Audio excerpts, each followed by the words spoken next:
Ben, you've been cited so many times over the years on this podcast. It's great to actually finally have you here as well. So thank you so much for fitting this in. It's great to be here. Thanks for having me. Of course, of course. So you've done a lot in your career. We'll talk about it today. You're in town for a documentary that you're in as well, so I'm sure we're going to get into that. But you had gotten on my radar back when you did the podcast with Joe Rogan in 2019 about your book, Fentanyl Inc. That was probably the first time, like, I had heard of fentanyl. People had talked about it in the background. It was less known then, like how widespread it was. That was probably the first time I was like, holy, this is like a full-blown disaster. But if I remember correctly, you fell into that whole story basically accidentally, right? Yeah, well, I had a friend die from fentanyl back in 2010, Oof. but it was actually from the fentanyl patches. So people would steal those from pharmacies or hospitals and sell them on the black market. And, you know, they're for cancer patients, but people would take them, like my friend, kind of recreationally. And he died when he like smothered himself in his pillow just because he couldn't breathe. He'd been drinking and had these patches on. But, you know, the fentanyl crisis got to be about the powder, you know, coming from Mexico and China. So that's a whole different thing. But at the time, yeah, I didn't know anything about it. And I kind of wanted to do a deep dive. So your friend passes away in 2010, so it was at least on your radar. But then if I remember correctly, you were working on some total separate story, right? And then there was like a source who mentioned something about fentanyl and you asked them more about it, and then it turned into this whole odyssey. Yeah, exactly. So I was the music editor at LA Weekly, and we were investigating why so many people were dying at raves. So I used to be kind of a rave guy myself back in the day. And, you know, people would take ecstasy, LSD all the time, and you never heard about anyone dying. But all of a sudden at these raves in LA, there was like every time there was a big rave, there would be one person died, two people died, three people died, and it would always be blamed on ecstasy. Mm-hmm. And so to me, this kind of didn't add up. And so I started kind of going down the rabbit hole and found out that what was being purportedly sold as ecstasy had no MDMA in it a lot of the time. So it was fake ecstasy with all these new chemicals. And these new chemicals, they all came from China. They were all synthetic. And it turns out that fentanyl was the most deadly of all of them. Hey guys, 3 quick things. Number 1, if you haven't subscribed, please subscribe. It's a huge, huge help. Number 2, if you'd like to join my Patreon for early uncensored releases of the full episodes, you can join via the link in my description or in the pinned comment below. And number 3, if you'd like to join my clipping community for a chance to make content from the show and make money, you can join via the Discord link in my description below. Now, I mean, we've had forever, unfortunately, a crisis with heroin and related drugs to that. But what's crazy about fentanyl is how much more potent it is, even than that.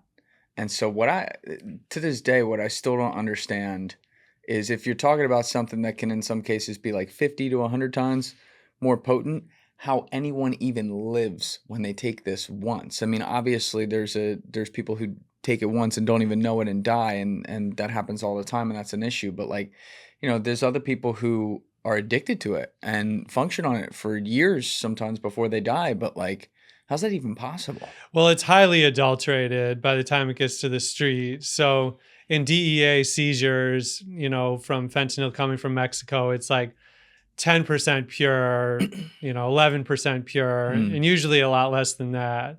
So when people take hospital grade fentanyl, you know, you need like an anesthesiologist to administer that properly, or you will die. And it's the same exact drug, whether it's in a hospital or on the streets. But the difference is that on the streets, it's full of all sorts of crap. And that's the difference between living and dying often is like, are you getting a super powerful dose or are you getting like a really watered down dose? Right. So would you say that to this day now in 2026, because now a lot of people listening are completely aware that there's a serious issue out there, thanks in part to your reporting, but like, would you say a lot of it still is coming from China, or is it just kind of rampant all over the place now?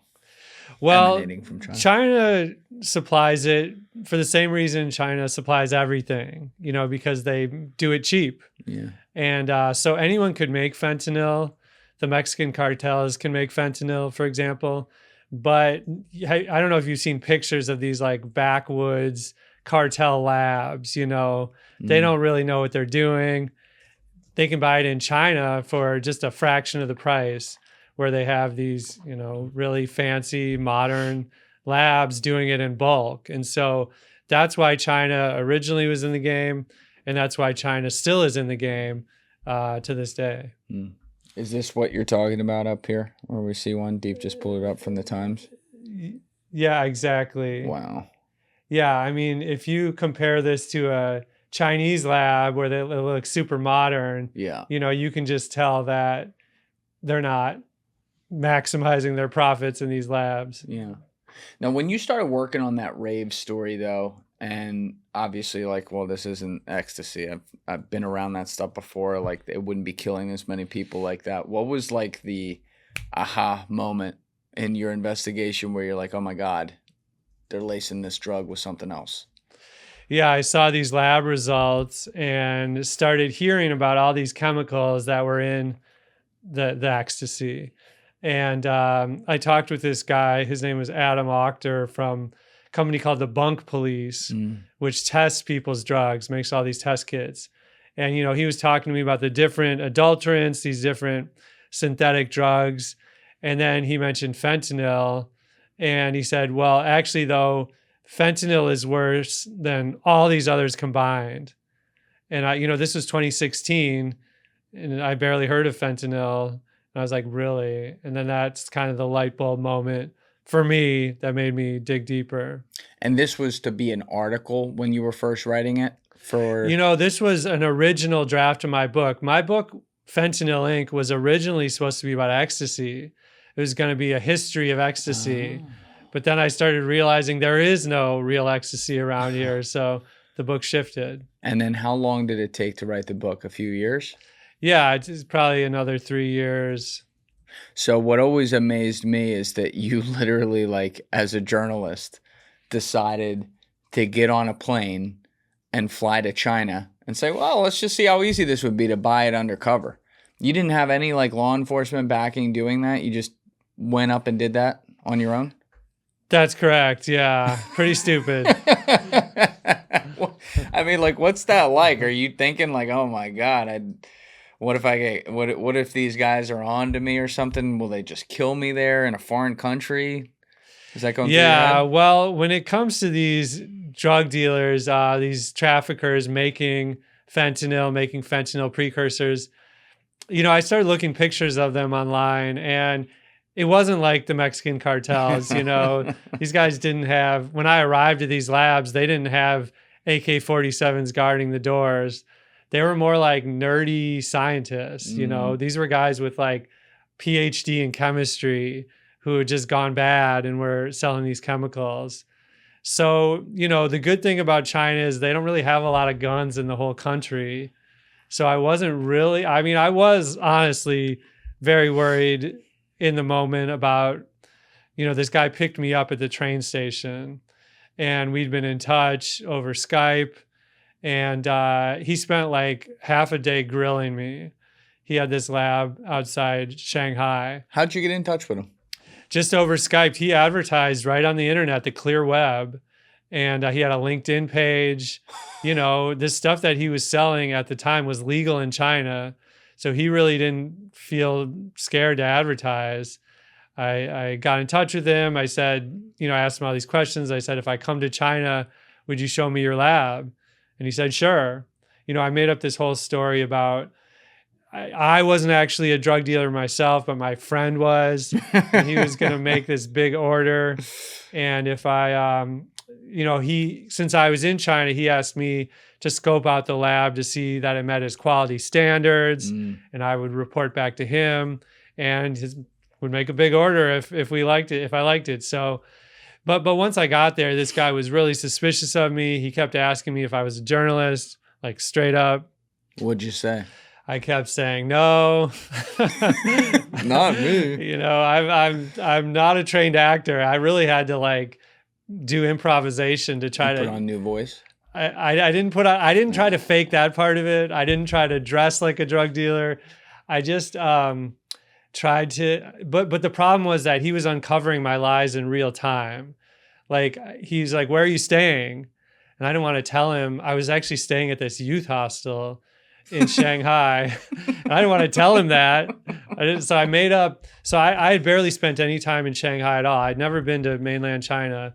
And the only thing I knew about Shanghai was that there was this neighborhood called the Bund District. The Bund District. That's all. Yeah, all I knew is Bund, the Bund District. So he's like, "What hotel are you staying at?" I said, "The Bund Hotel." And he's like, "Oh." And it turns out that actually is a real hotel. So I got lucky. And this is where he ended up dropping me off at the end of the day. But I had to make up these lies. I finally convinced him that I was not a journalist. So he agreed to take me to the lab. He called up this his driver, which is this big, like, muscle-bound guy who, I don't know, if there was going to be some violence against me, I figured this was the guy who would do it. Yeah. But the worst part was we started driving out to the lab, and American cell phones don't work in China. So I had to rent one. They had to scan my passport. It's like monitored by the government. This was just leading to my paranoia even more. And then when we got on the road, you know, the GPS doesn't work at all. I had a translator named Jada who I was working with there who was kind of my point of contact, and she was going to keep track of me if things went horribly off the rails. But she's not with you when he's first questioning you? No, she came with me to the train station where I met the guy, but then she kind of lurked in the background. She was going to like follow us on foot. I thought we were going to walk somewhere to his office, but instead he put me in this car. So I was separated from her. You know, I'm texting her. She's like, "Where are you?" And I'm like, "Oh, we're on a Chinese interstate. I can't read the signs. I think we're going south." You know, that's when it started to get really dicey feeling. But when we got to the lab, it was just like in an old, in like a actually new construction office park. And so you could still smell the concrete that had been poured. There was like, you know, the mechanical arm letting us into the parking lot. We went upstairs. We saw a sales floor. And then is this still in Shanghai proper? This is kind of on the outskirts of Shanghai. Yeah. And there was some salespeople. And then the lab itself, it was a pretty small lab. There were maybe 5 different rooms. And it just reminded me of high school chemistry class, really, you know, with the black tables and the beakers and the glassware. And they had these drying racks for the chemicals that looked like a Subway bread being baked. You know, they have those ovens at Subways. Yeah. It looked just like that. And the sketchy part, though, was the smell. The smell was really strong, and no one was there was wearing respirators or anything. The windows were open. That was how they like dissipated the smell, I guess. But the guy, what does it smell like? The lab owner, I mean, I don't have the greatest sense of smell, but just a strong chemical smell that just feels off, you know, when you smell it. Yeah. And so he just pulled his shirt over his nose, the lab owner. I'm like, this isn't very professional. And so it was the middle of winter and they had all the windows open. But you've heard me talk about my dad before and how low T kind of just hit him like a bus over the past few years. The reality is, though, most men start losing testosterone around age 30. It's about 1% per year of loss every year after that. So when my dad started really having a hard time with this, that's why he started taking Marsmen. Now, testosterone is often a misunderstood hormone. Essentially, your body makes a lot of it, but much of it gets locked up and can't be used. There's this protein called SHBG that basically handcuffs your testosterone. And when this happens at a high rate, it means it's locked up and you can't access it. It's like having money in the bank, but your debit card doesn't doesn't work. Mars Men is designed to help free locked testosterone so your body can actually use it. No synthetics, no needles either. Just real ingredients that help optimize energy, focus, and strength. My dad noticed right away that his workouts got better because he was able to recover much faster, and his energy levels working throughout the day went through the roof. Now, Mars Men is both made in the USA and third-party tested. Also, on top of that, there's a 90-day money-back guarantee, so you have no risk to try this out. Thousands of guys are currently experiencing great results, with over 91% of users reporting higher energy levels. So for a limited time right now, my listeners are going to get 50% off for life, plus free shipping and 3 free gifts at mengotomars.com. That's mengotomars.com, link in my description below, for 50% off and 3 free gifts when you check out. After you purchase, they're going to ask you where you heard about them. Please support our show and tell them I sent you. You know, I had my phone. I didn't take any video, but I had my phone recording in my pocket. And so I just sort of said my observations out loud, you know, as a way of taking notes. And I'd be like, oh, you've got a giant round flask glassware with an orange liquid inside being stirred. Hello, fellow drug dealer. You weren't worried that they were going to check the phone? Well, I mean, it was concealed. It was just on record. So I wasn't speaking into it. I was just speaking. Yeah. I was just speaking into the air, and I worried that I sounded crazy, but the language barrier was such that, you know, he was like, what? And it was actually, this guy kind of trusted me, but his colleague, the other owner of the lab, was kind of suspicious of me, I think, from the start. He was kind of looking at me weird. But at the end, we sort of sat in a conference room, and he said, so what do you want to make an order, you know, for your friend? And and then I was like, I'm thinking maybe like, you know, 5 kilos of this fentanyl analog that you showed me. And he was like, well, 5 kilos, that's a ton of work. That will take like 9 months. I was like, oh, did I say 5 kilos? I meant like 5 milligrams. You know, it's just like lie upon lie upon lie. And how are you not shit? I would have been shit myself. I think I was just maintaining on keeping my cool, really. And are you wearing something like this, or are you like dressed the part a little bit? No, I just look like my regular, like, middle class American self. I think this is probably part of the reason you got away with it. They're like, the effort on this is so low that it can't be something different. Yeah, exactly. So how long, before you go into the conference room though, how long are you looking at the 5 tables and what they're doing, and, you know, getting the information into your phone of the observations? I don't know. It's hard, you know, it's hard to tell when time stops in a moment like that, but maybe 20, 25 minutes, if I had to guess. Did it strike you while you're in there that, like, did you have the thought of, holy shit, this is the mother lode, this is exactly how it's happening? I don't know the full supply chain yet, but I know this is somehow working its way to Mexico, and that's how it's getting on our streets? Yeah, exactly. I mean, on one of those tables, they had just a mound of these chemicals drying out. And so it wasn't just fentanyl products, but it was also K2 and spice, you know, that stuff, the synthetic cannabinoids. And they had like barrels full of this stuff, like in baggies, 1 kilo baggies. And, you know, when you think of what a tiny amount of this stuff it takes to get someone high, to make them overdose, and the fact that they had huge piles of it, I was like, this is, you know, and it's just the tip of the iceberg. This is a small lab. Like, how many other labs are there like this in China? There's got to be hundreds. Right. So it's kind of mind blowing. And it's also, you know, not to overgeneralize it, but you got to think most or all of these labs are expressly allowed to operate by the government itself. They have their hands in everything. They have their hands in the billionaires over there.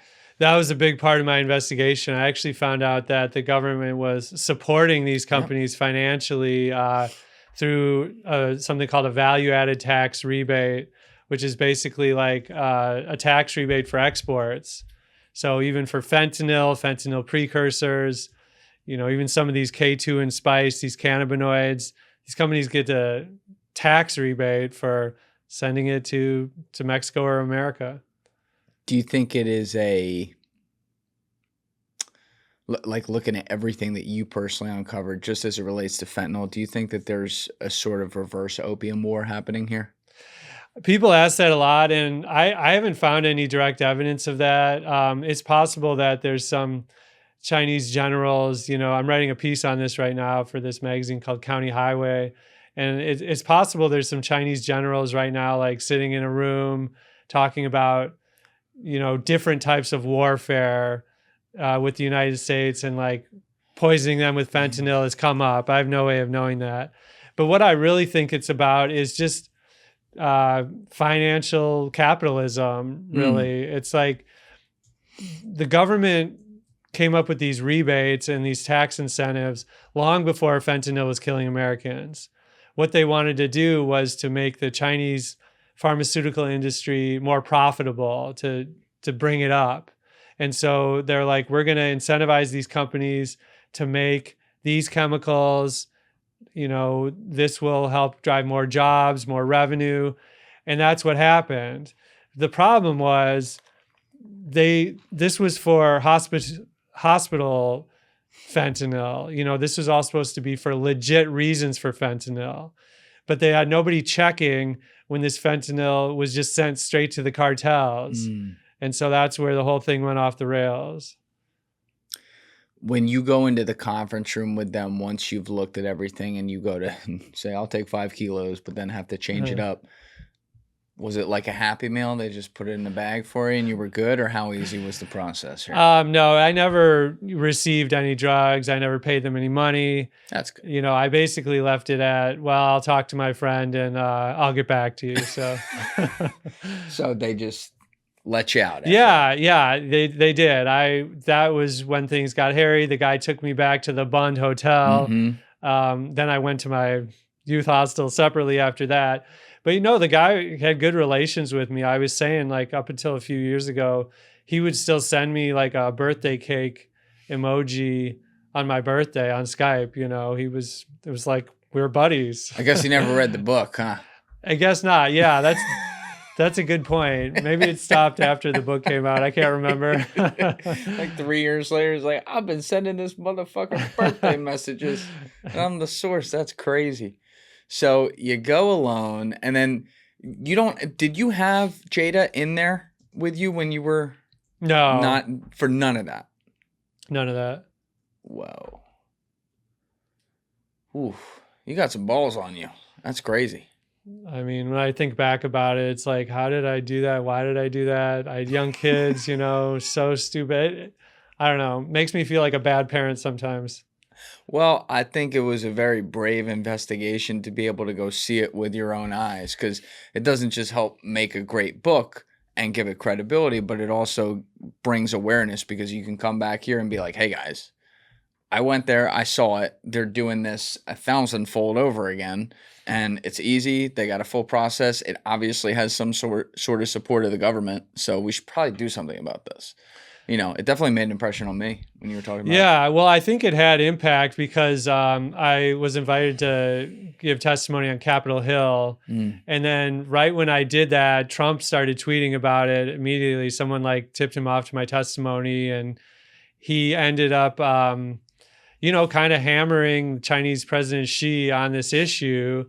And, Trump does a lot of bullshit, and, I certainly didn't vote for the guy, but on this issue, I would say he's done a pretty good job. The threat of tariffs, economically speaking, financially speaking, I don't know if that was good or it's probably bad. But on this issue, he did kind of turn Xi's hand. And so first he got him to ban all the fentanyl analogs. And so, yeah, basically these are drugs too. Have you ever heard of carfentanil? It's like an elephant tranquilizer. An elephant tranquilizer. Right, that people use recreationally. This is like 100 times stronger than fentanyl. You can imagine that.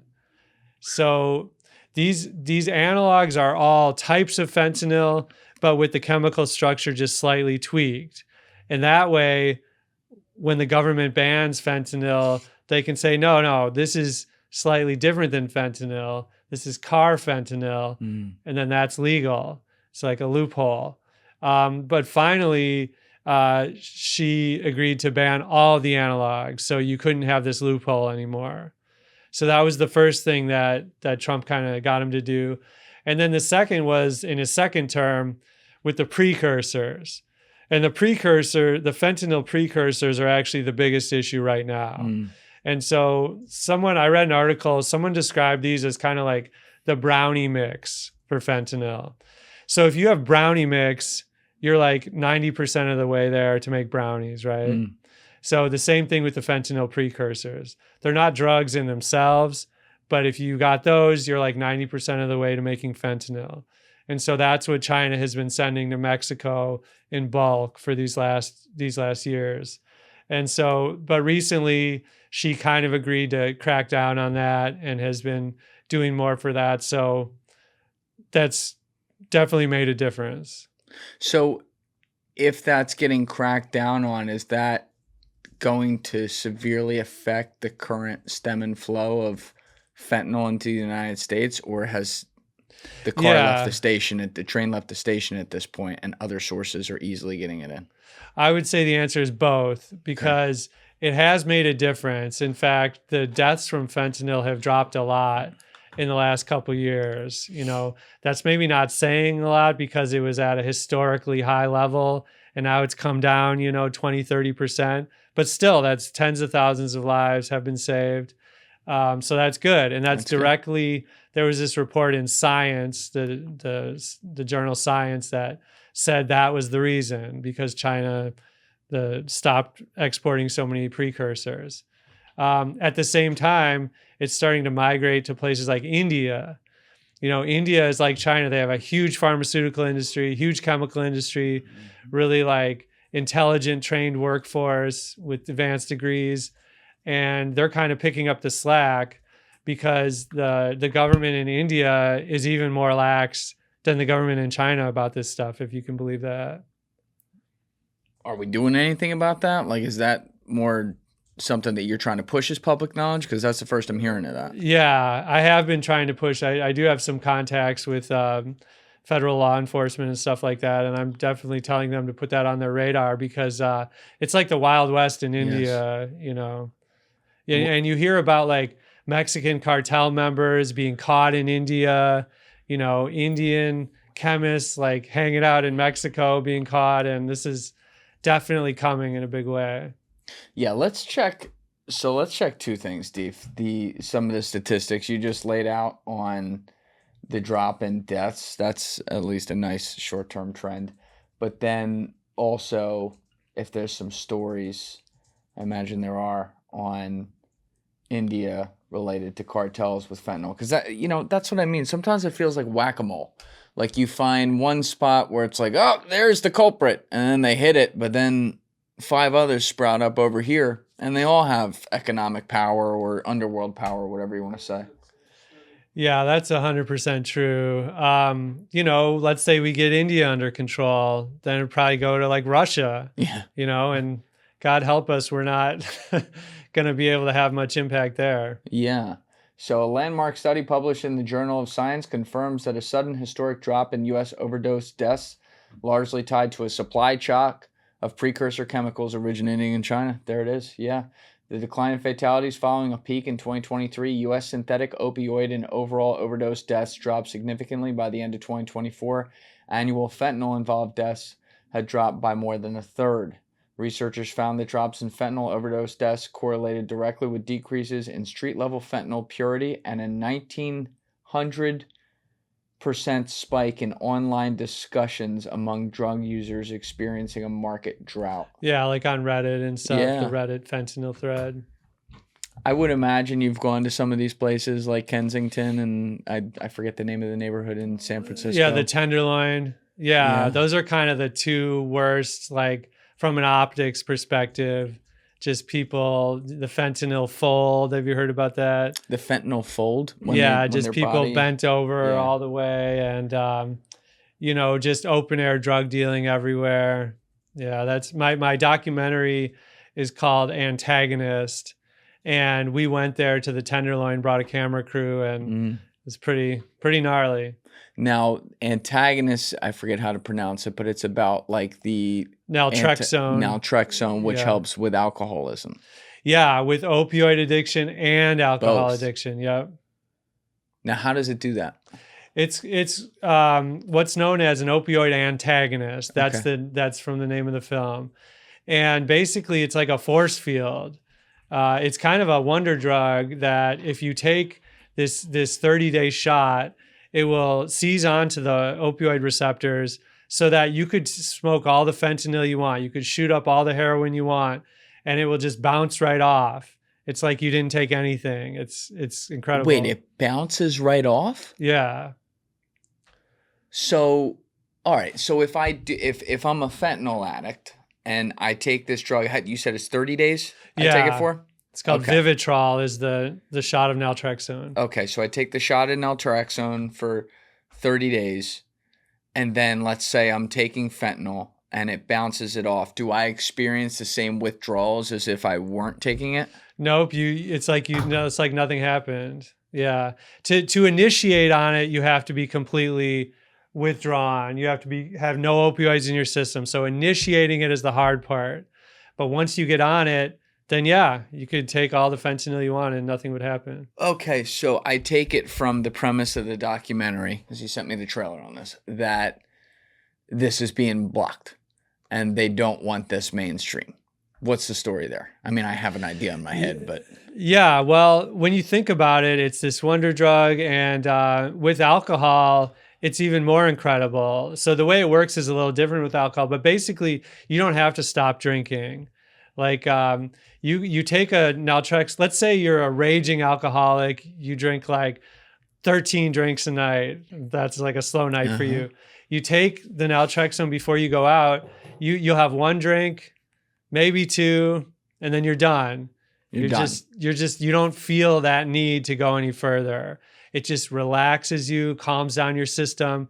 If you look at a chart of people's drinks per week or whatever, they go from like 80, 60, 40, 20, and then it just levels off. They become like just normal drinkers who have no problem. But unlike with fentanyl, where you said it literally is an anti-receptor that pushes it off, with alcohol, you still get a BAC level drinking, right? You probably would, right? But the point is that you don't want to. Yeah. It's not bouncing off. It takes away the desire. So the way it works with alcohol is different. It's pretty crazy. Whoa. Dave just pulled up a chart called A Year of Naltrexone. So it says the y-axis is number of drinks, 12 ounces at 42%. And the x-axis is a date from, I guess, December to December. And we see it starting over 20 and then going down to the highest spike towards the other end is about 6 or 7. So is this one person right here? Is that what I'm looking at? Or is This looks like a number of people. Yeah, like a percentage average. Basically, we see the chart going like this, which is what it's a... I mean, to me, yeah, it's crazy that more people don't know about this because I never heard of it. If someone has a problem with drinking, what do we tell them? Go to AA. That's like the one thing. Even doctors say that. Doctor, what should I do? I've got a drinking problem. Go to AA. Right. Well, the problem with AA is that, AA has helped out millions of people, and it's a great thing for so many people. But their motto is that you can't have even one drink or you're off the wagon. The point is you have to never have another drink again is sort of the philosophy. But for most people, that's a bridge too far. Most people can't do that. In fact, the vast majority of people fail when they try to go cold turkey. And that's where naltrexone comes in because you don't have to quit. In fact, you're encouraged to still just keep your normal habits, just take it way down to a manageable level. What are the effects? Like, I look at something like this and I go, there's got to be some sort of catch. What's the catch? You know, that's the crazy thing. You know, for some people, they might have like an upset stomach, or they might have a little insomnia, something like that. But that's really why it's called a wonder drug, because people really don't feel anything. Like, I talked to some doctors who want to put it in the drinking water. Like, it's that sort of safe that you could do that. When was it discovered? It was discovered in the 50s and 60s. This crazy federal prison where they tested it on prisoners and stuff. I talk about that in the documentary. They were doing a few of those tests in the 50s, 60s on prisoners. Yeah. I can think of some others. Yeah. See, this was before Tuskegee. So that was before this entire practice was discredited. But they tested naltrexone there. They also tested methadone. So are you familiar with methadone? Yes. Who the hell was I? Big Dan, back in episode 93, was telling me about that. He was addicted to that. Yeah. Right. And so methadone is considered the gold standard of opioid addiction treatment right now. So if you ever see guys, a bunch of people lined up on the street at 6 a.m. in the morning in busy urban areas, they're often a methadone clinic, because it's so addictive. You have to go back every day to get it. And it's like half the effect, supposedly. Yeah, the good thing about methadone is that it will supply your opioid craving, but it won't send you into overdose, most likely. There's like a cap, it's called. Is Suboxone a type of methadone? No, but it's the same kind of drug. Okay. It's called an opioid agonist. So as opposed to the antagonist that repels the molecules, the agonist, it binds to the opioid receptors. So Suboxone and methadone are both agonists. And Suboxone has been amazing for so many people. It changed so many people's lives. And so is methadone. But the problem is that they're addicting in themselves. Yep. And so for a lot of people, you might have to be on it the rest of your life. And so the idea of going to a methadone clinic every day, for the rest of your life is not appealing to a lot of people. Now, why did this, because what we're talking about here, how do you say it again? Naltrexone. Naltrexone. Why did this go so, well, it's still under the radar. Why has this been so under the radar since those 50s to 60s prison experiments? Well, the federal government got really behind methadone actually from the Nixon administration. And so they put all this money into methadone, establishing these clinics. And so when naltrexone came on the scene, there was all this sort of misinformation and sort of big money interest to stop it. And so there was when it came out, it had this black box warning on the label that it would cause liver damage, which was from this kind of junk science. But the problem is that people with opioid problems and people with alcohol problems, almost a lot of them have liver problems. And so this warning on the packaging for naltrexone said, if you have liver problems, this could give you liver damage. What does it do to the liver that could potentially cause that? Nothing. It turns out this was all wrong. It was all a mistake. It was bad science. It was taken off the packaging. And then the other problem was that the methadone clinics is actually a huge business. Yeah. And so that's worth billions of dollars a year. And when you think about it, it's kind of like the perfect product, right? Imagine selling something that your patients have to come back every single day. Yeah. Yeah. They have no choice. No unsubscribing. And so I interview in the film this salesman who was trying to sell naltrexone for DuPont Pharmaceuticals. So the DuPont company that makes plastics and all that, they actually had a small pharmaceutical division that was trying to sell naltrexone. And he said everywhere he went, this salesman, this guy named Percy Menzies, they were swearing at him, trying to kick him out of there. They said, this causes liver damage. We like methadone better. But basically, when it all comes down to it, naltrexone doesn't make money. You know what I mean? You take this shot, the 30-day shot, you take it a few times, and then basically you're done. Yeah. You're not coming back for your daily dose every day, and that's the issue. Hey guys, if you haven't already subscribed, please hit that subscribe button. It's a huge, huge help. Thank you. I see this again and again, and the context has come up in a few different ways on my podcast in the past is with psychedelics. So I have a lot of friends who were, tier 1 type military guys, who special forces, who, needed treatments after years in combat, and they'd have to go to foreign countries and spend money out of pocket just to get it, and it would change their life. And now there was at least some legislation. I saw Trump. An ibogaine you're talking about, yeah. Yeah, I see Joe Rogan pushed that with him and was able to get that through, which is cool. So it's a start. But I also have my friend John Costas in back in episode 109, and he was someone who became an alcoholic when he was like 13. His older brother's friend like gave him alcohol and he loved it. And he's like, I knew right away I had a problem. And so for years, like he was open with his parents and his doctor, like, hey, I really shouldn't be doing this. And they would try everything, rehab, AA, all of it. And it was always like he was volunteering to do it because he was self-aware of it, but nothing would work. And then he was a part of one of the first NYU trials on psilocybin, specifically to fix this problem. Back in 2014, he did it 3 times, never touched alcohol again. Wow, and incredible. It's like amazing. In fact, he said it's so effective that he was at a Yankee game maybe like 5-6 years ago, and he ordered like a ginger ale or something, and his buddy ordered a whiskey sour, and his buddy accidentally handed him the whiskey sour. He took a big gulp. He was like, get it away. Like he has no need or attachment to it like he used to. And, he lobbies for this down in D.C., but it's the same kind of argument where he's saying, unfortunately, if you're looking at it from the money perspective, this is not a subscription model. It's something that can work at a very high rate for people, and then there's no more money going into it. So they don't want it to be true. And it makes me so sad that something like the well-being of your average American or anyone in the world that could be helped with an affliction that, they lose control over, people are like, nah, we got to make money on that, so we're not going to help you.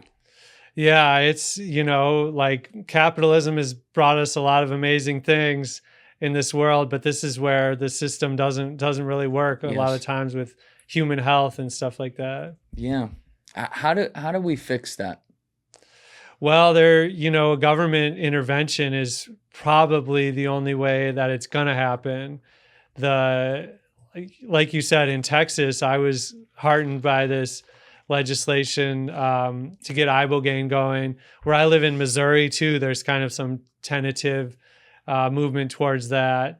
But when the private sector isn't going to ante up, these drugs have to be developed, too. They've got to get the dosing right. They've got to figure out how it's going to be administered to people. And this stuff takes time. And to get the FDA on board, it takes a long time.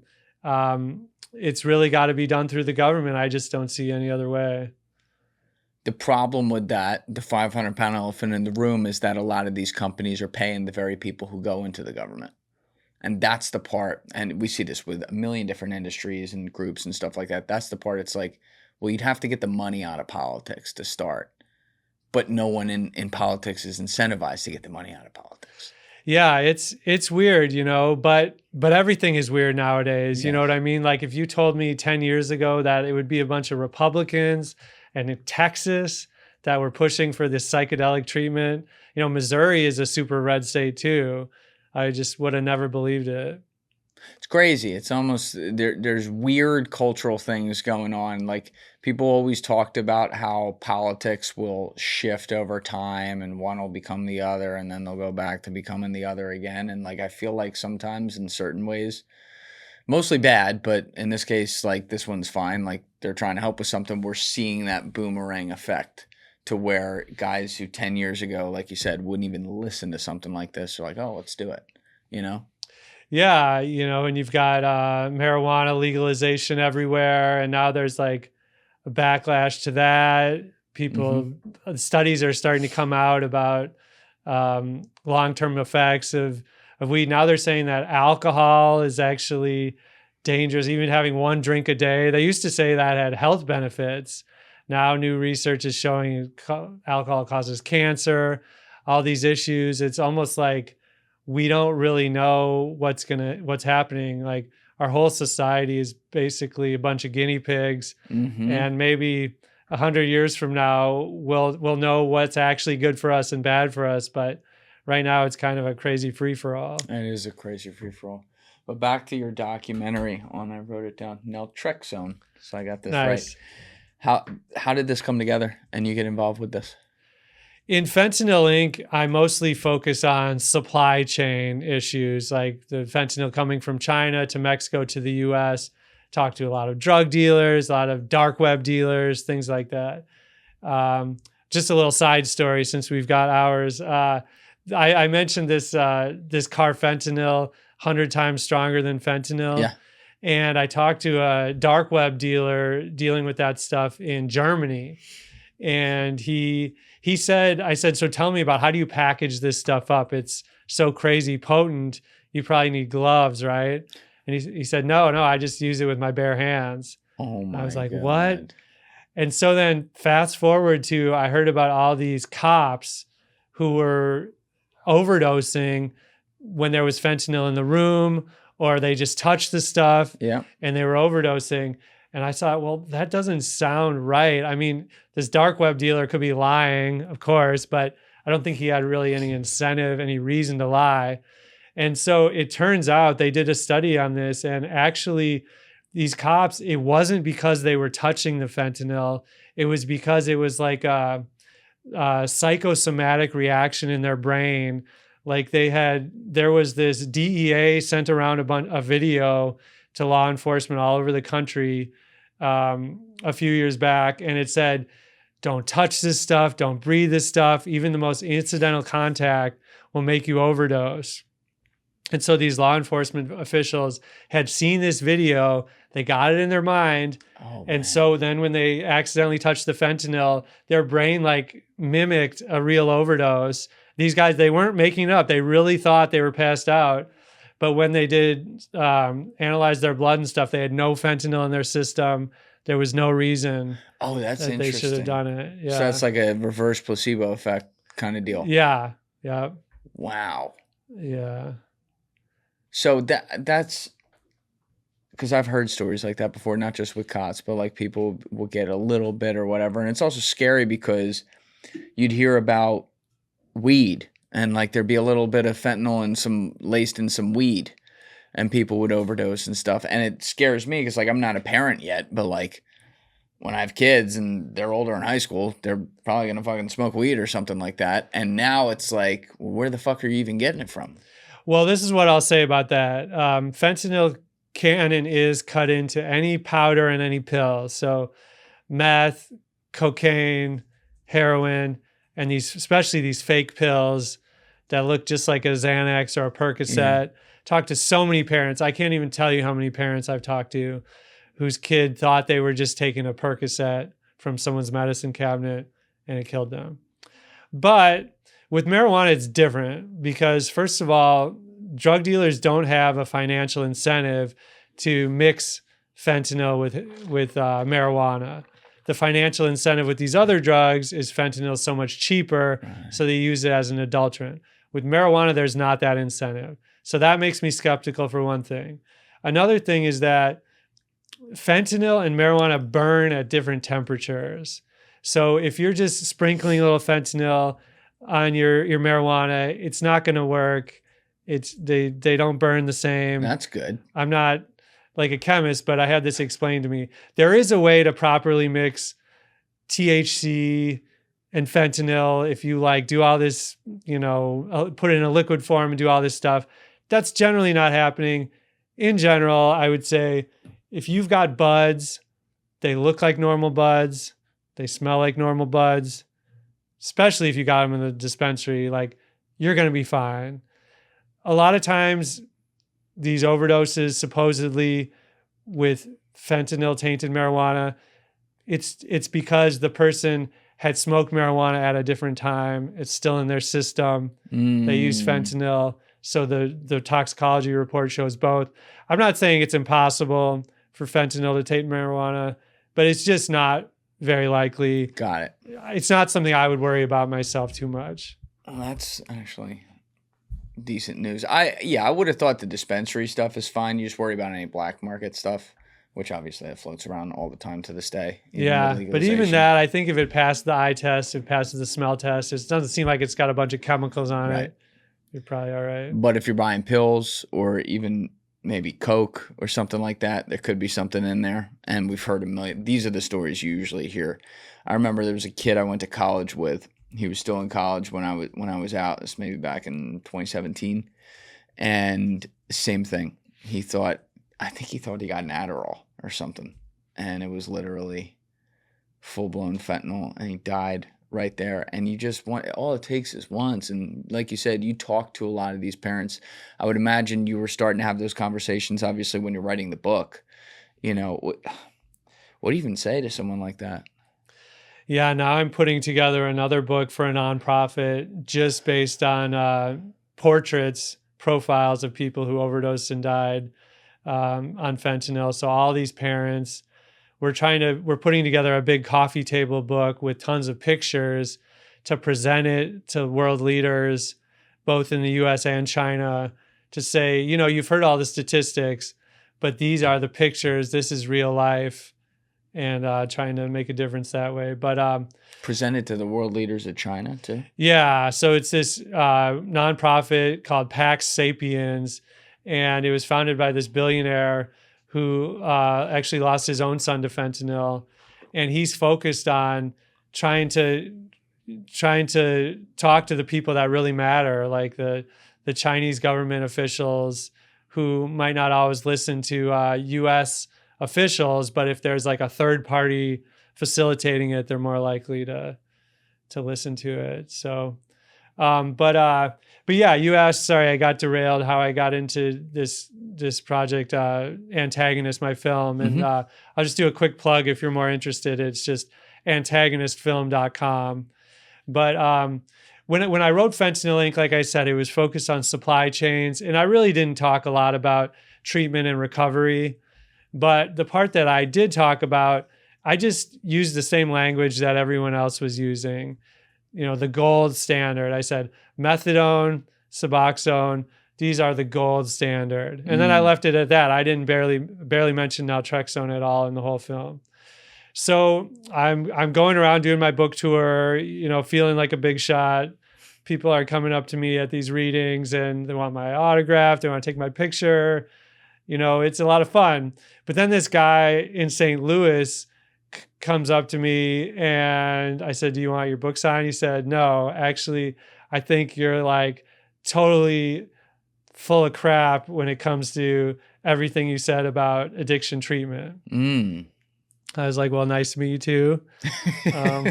Thanks. And it was this older Indian guy and his name was Percy Menzies. And, you know, it was really annoying because he said, well, have you heard of my clinic? It's called ARCA, the Assisted Recovery Centers of America. And I said, yeah, I've heard about it. And he said, well, if you really cared about addiction, you would have come see my clinic. We treat thousands of patients a month.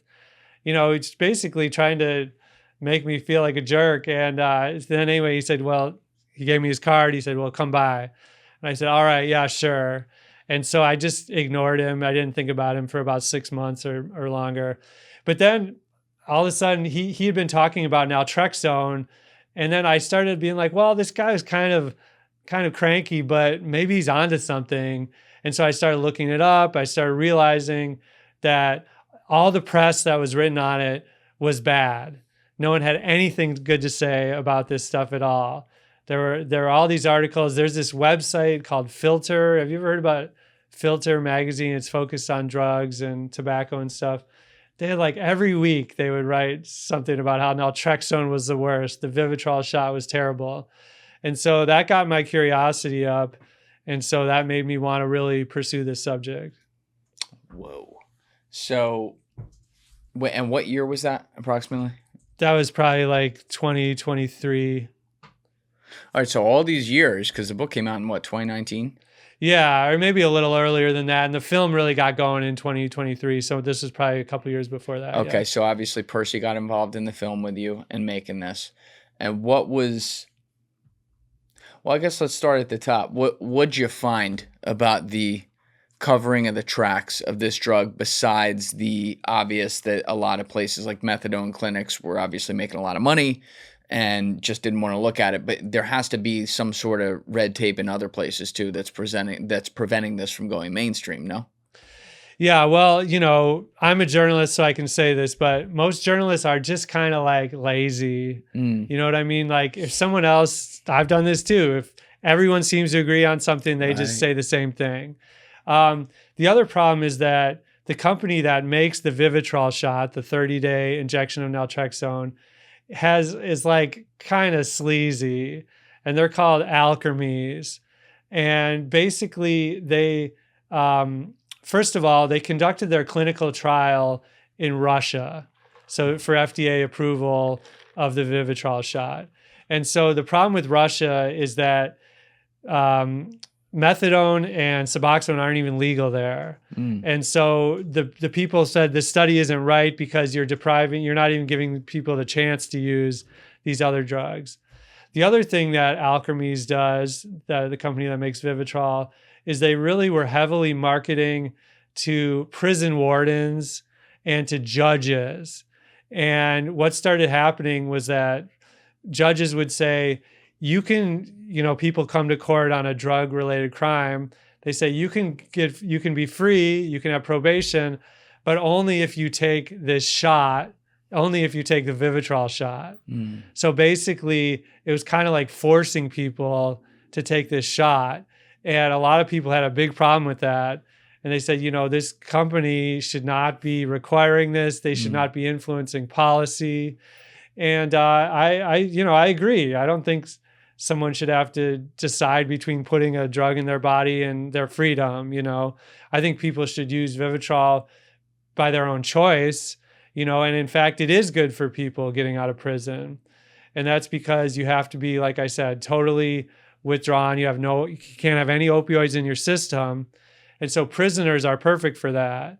The problem is when you get out of prison, you're clean most of the time. You're totally clean, but you get back to your old neighborhoods, your old places people are using. Yep. People, their first night, they come home, they celebrate. They're like, I'm out, I'm home. Their tolerance now is like 0. So they take a shot of fentanyl that's the same as they used to do back in the day, only now it kills them. And so that's why before they leave prison, if they take this shot, the Vivitrol shot, then they'll have that protection. So it's only one company though that makes it. Yeah, I think it might be still, maybe the copyrights weren't off, but they're the main company anyway. It's been a while since I had the conversation about like patents with drugs with people, but isn't there something like you have a 5-year period to where only you can make it, and then after that other companies can try to make it? It might be a little longer, but yeah, something like that. So meaning they didn't do this trial you were talking about in Russia until recent years. Yeah, it was in the 2010s at some point. Yeah. So how does that explain what we saw in the 50s and 60s? It just totally got put on ice and no companies even looked at it or ever tried it? Well, there was the DuPont, remember DuPont Pharmaceuticals, but they just couldn't get any traction. And so people just canceled it. Part of the problem with the alcohol side is that our country is just so into this AA mythology. Like we don't even realize it because we have always had it. But in other countries, they don't just say, go to AA, it's not like, I think people see it as glamorous, kind of, people sitting in the church basement, smoking cigarettes, drinking coffee. They've got their sponsors. They're all in it together. And this is just like, this mythology has taken hold in America. And I think that's the biggest reason that naltrexone hasn't caught on. Yeah, we've talked about that with someone before, but like the history of AA, how far that goes back. You remember? I can't remember what podcast that was. But it was like, it was who? Can we Google that real quick while I'm thinking of it? It's basically like this, someone, I think it was like religious in nature as far as like what the inspiration was. And someone came up with it. Oh, we're going to do this 12-step plan. And then That's it. Yeah. It's not, it's been, I feel like it's been over 100 years. Let's see if we got it. 1935. Yeah, 1930, so close. AA's origin dated to 1935 Ohio meeting between Bill Wilson and Bob Smith. Members often go by first name. You know that? Okay. Having met through the Christian Revivalist Oxford group, they continued under this aegis to fellowship with other alcoholics until forming what became AA.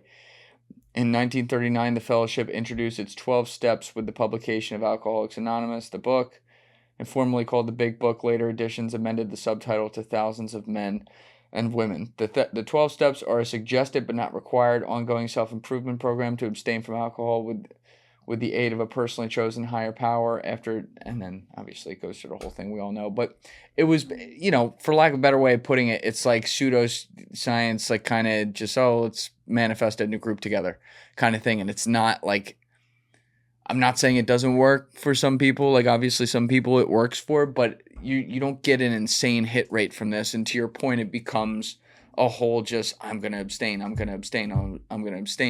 my whole life, rather than getting to that point of freedom where you're like, I don't need to abstain. I just don't want it. Yeah. Yeah. One of the doctors I interviewed for the film said AA is great as like a support group, yes, and you should be in it. Absolutely. But you should also have medication. There's a few different medications. There's naltrexone. There's also one that makes you like throw up if you drink, makes you have these horrible, like violent reaction to it. That one has not been as popular, suffice to say. That's a little bit of self-torture. But what was you explained it earlier, how it's an anti-receptor, is that the term? An antagonist. An antagonist. Can you just explain this a little more? Because you went through fentanyl and then alcohol was a little different and we got off it. So with fentanyl, maybe the best way to do this would be to explain how fentanyl attacks your system without naltrexone. Yeah. And then what naltrexone does, like step by step.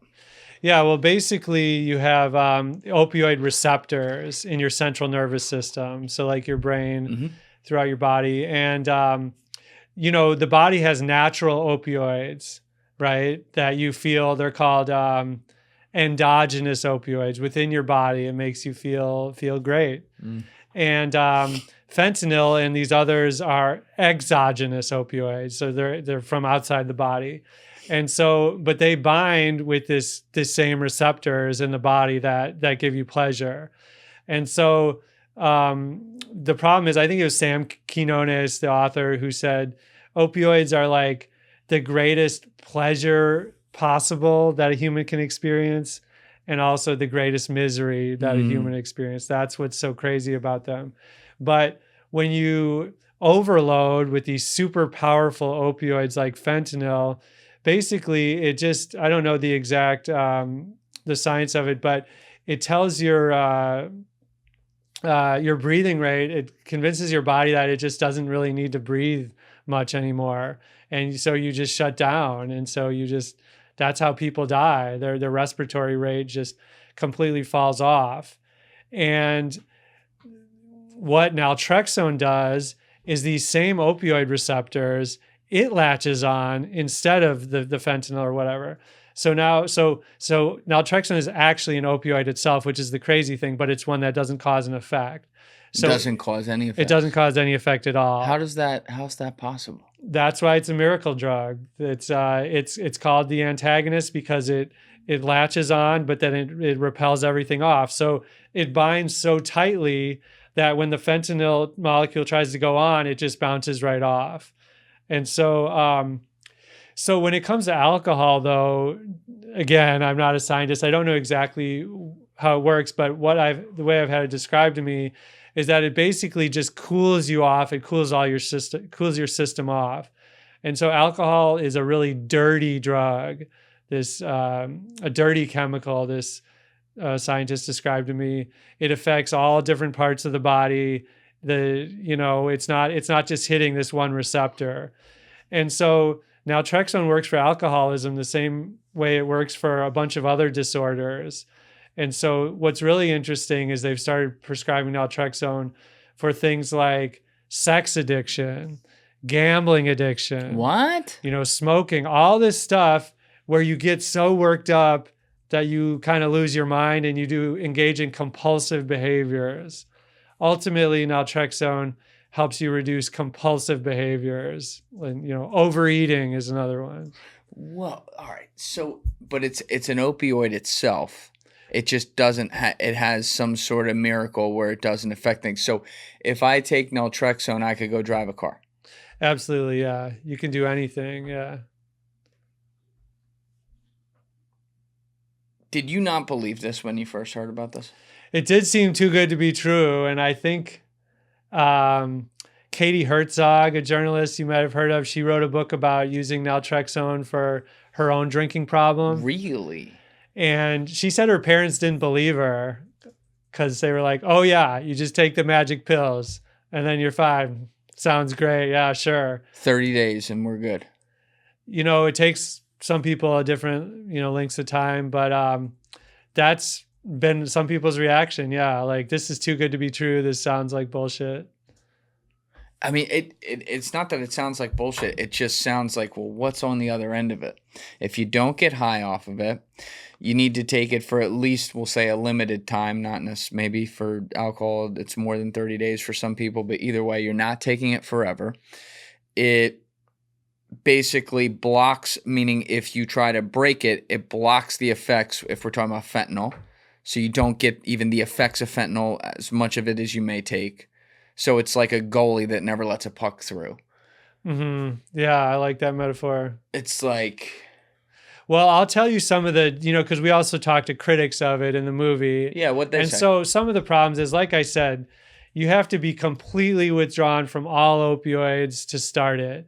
So that's a bridge too far for many addicted users. Mm. You know what I mean? Going through withdrawal, it's like people say having the worst flu of your life.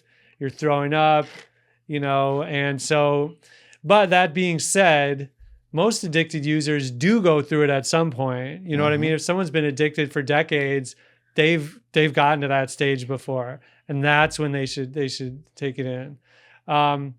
Another problem is that it can be expensive. It's like $1,000 for a shot. One shot. For one shot of Vivitrol. But nowadays there's so much federal money, so much state money. If you go to places like Percy's clinic in St. Louis, it's free. There's like street people. What's his economics there to be able to do that for free? It's paid for by the state.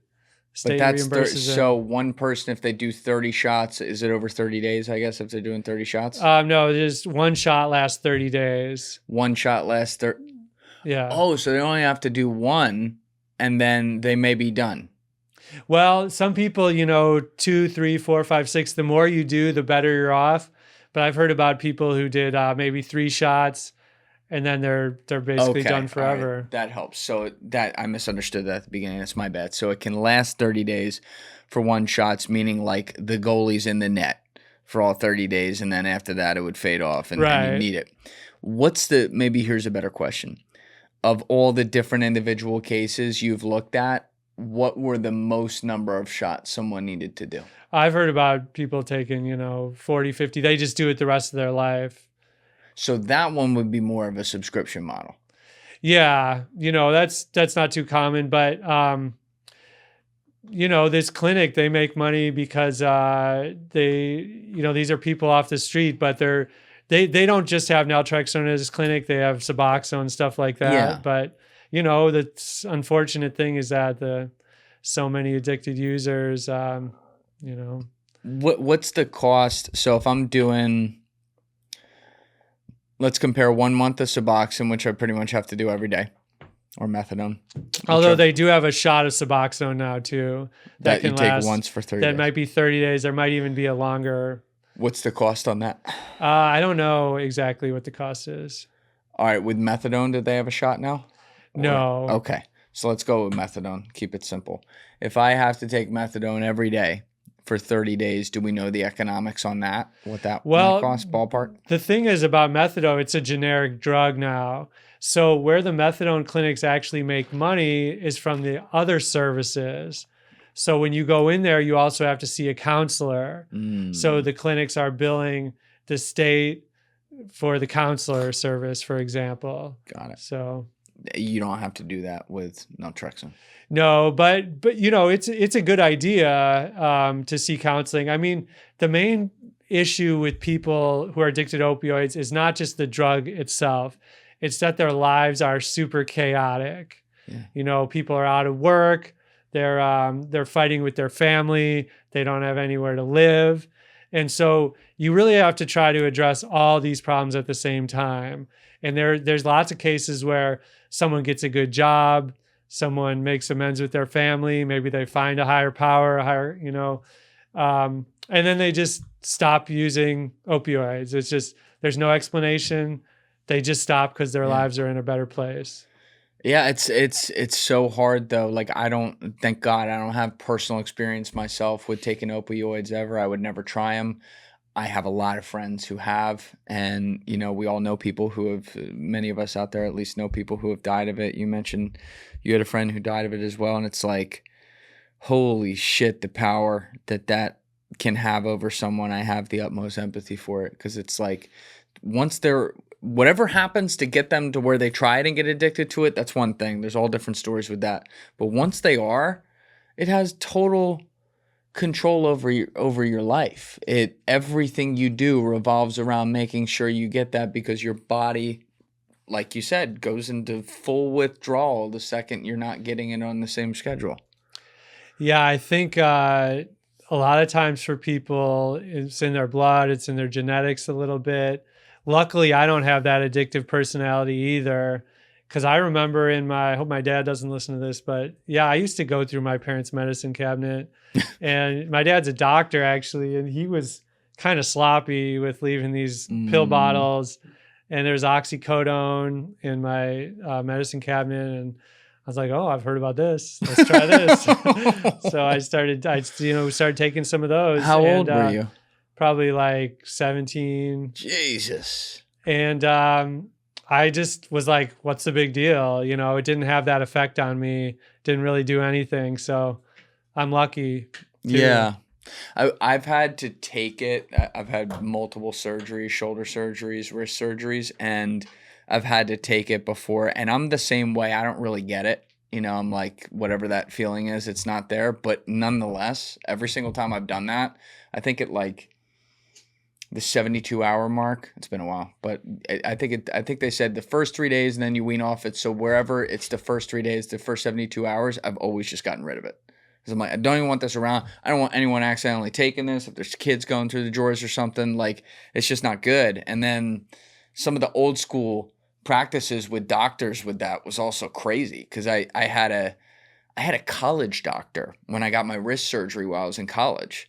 After, like, they give you the Vicodin when you're done the surgery at the surgeon's office. And then I went back to college and the guy wrote me a script for like 4 weeks worth of OxyContin.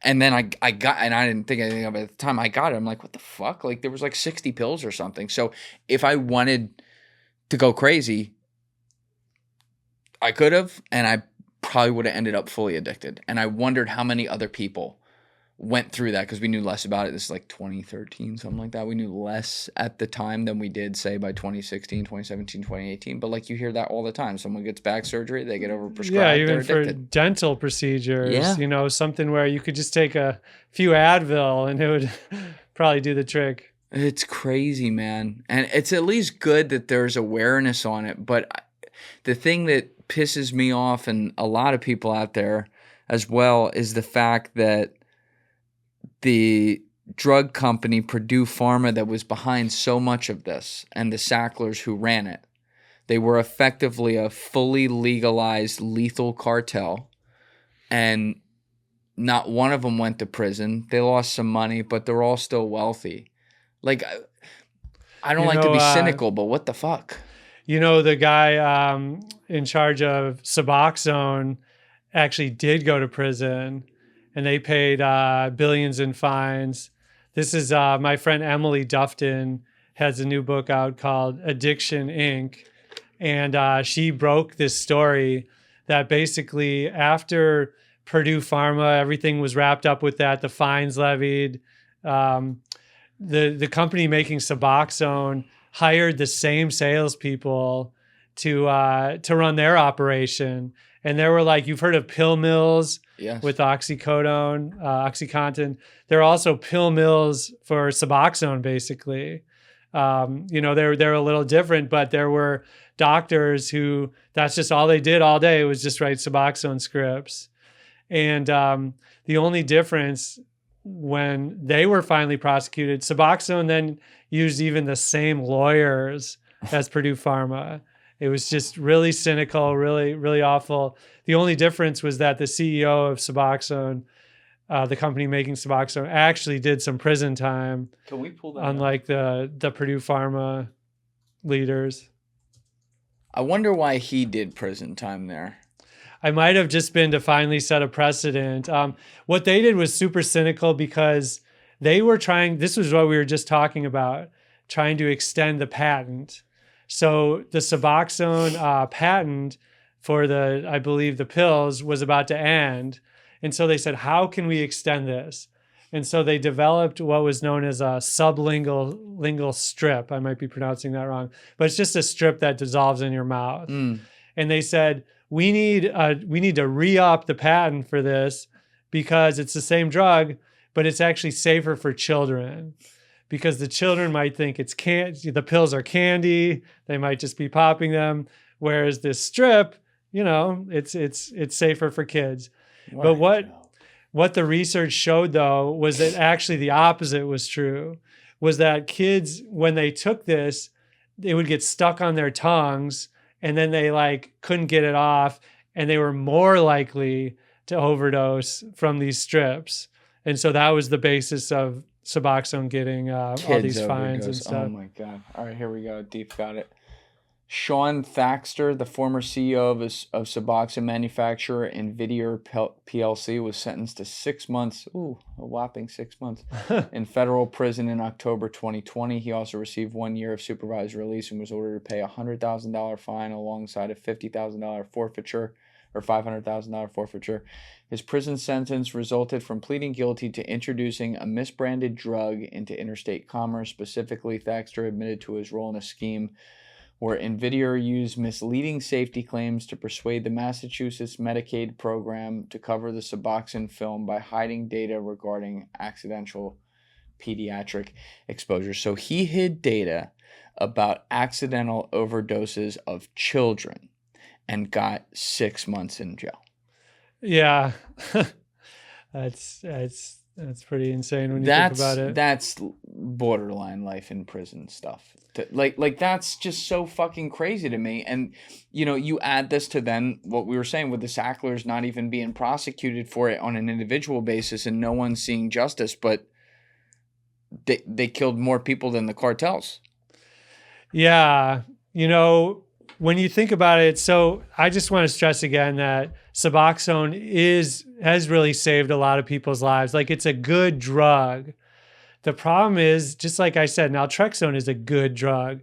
But the problem is these companies are just inherently sleazy. And so the way that I think we think about it is that, well, Purdue, they're run by sleazy people. Indivior, the company making Suboxone, this guy, Sean Thaxter, he's sleazy. Right. But the way someone explained it to me is, no, this is just the way these companies are set up. These pharmaceutical companies are incentivized to be sleazy, to break the rules first and apologize later or whatever. You know what I mean? Like, it's all part of the cost of doing business. They purposefully run roughshod over the rules and regulations. Yes. They know they'll make their money. They'll pay these fines later. It's just inherent in the system. Yeah, you said something earlier it's the age-old question I think about all the time. Like, when you look at economic systems, capitalism is the best system ever invented. I wholeheartedly believe that. Like every other system, though, it's imperfect, and it has flaws, and it has things that can be used for loopholes. And so when I look at a system that I think is really broken in this country, which is healthcare, like, let's look at it on one hand.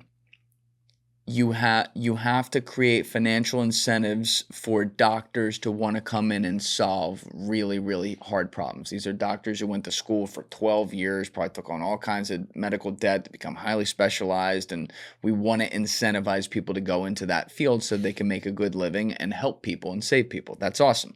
So if doctors are paid a lot by pharma companies to come in and create life-saving drugs that are actually life-saving drugs, great. But when you do that, you create the opening for, just stretching the limits a little bit, and then a little bit more, and then a little bit more, and then a little bit more, and a little bit more, until suddenly you also are incentivizing creating drugs where you don't need them. And of course, a common example everyone uses, and I think correctly so, would be like the whole SSRI industry, to where they made all these drugs that, yes, maybe some people are having some mental afflictions that they need help with, but they create these things that fuck up every receptor in your brain, create a subscription model for life, and have very similar to opioid type withdrawals, in some cases worse sometimes, when people try to get off it. And it's like, how do you find that balance to where you can financially incentivize the best of the medical field to come in and solve real problems that can help people, but also not let in all the bad actors who come in for a lot of money to create new problems or put ivory towers around things that shouldn't have ivory towers? Yeah, you nailed it. I agree. And for me, diet is a big part of this too. Yes. And the GLP-1s are great for a lot of people, and they're discovering potential new benefits for the GLP-1s too. I don't know what all of those are, but it's helped people lose weight. That's great. But ultimately, like, if we're letting people think they can just continue on business as usual with this terrible diet, I've heard it called the SAD, the standard American diet. This is going to be what takes our longevity as a country down. And so I'm kind of an evangelist for veganism. I'm vegan, and my family is. And we started about 7 years ago. And I had all these, like, I get sick all the time, all this weird stuff. But once I stopped eating animal products, I just started feeling better all the time. And now I almost never get sick. I lost a bunch of weight. I'm running marathons. It just changed my life. And so this is one issue that I'm super passionate about. Yeah, it's also like, even before I get into the veganism part, which I want to ask you about, it's also all the shit in all our food. People talk about it all the time. When you go to Europe, you can eat like a king, and somehow you feel great because they have more restrictions on some of the pesticides put on the crops, number one, and number two, the preservatives that aren't allowed in products. Whereas, like, you walk down the street here, whether you go into a bodega, a grocery store, or a restaurant, there's something in there trying to kill you. Not trying to, like, on purpose. Oh yeah, but hospitals that's what it is. even. There's like I heard there's a McDonald's in a hospital somewhere in the Northeast. That's crazy. When your kids go to the doctor or the dentist, they're like giving them candy and stuff. It's absolutely everywhere. It's nuts. It's nuts. Real quick, Ben, I just have to go to the bathroom, but I want to talk about this because I completely agree. The food system's insane. We'll be right back. Sounds good. All right, we're back. So you had been saying before you switched up your diet like 7 years ago with veganism. And so what is it specifically about animal products that was causing the biggest problems based on what you know now? I never really knew. I just knew that, like, one time my wife and I went to Atlanta. She had a conference, and all of a sudden I was just seized with the worst, like, gastrointestinal pain I've ever experienced, and ended up having to go to a clinic and get these suppositories to, like, fix it. I couldn't get on the plane. I was, like, hurting so bad. So it's just a bunch of random things.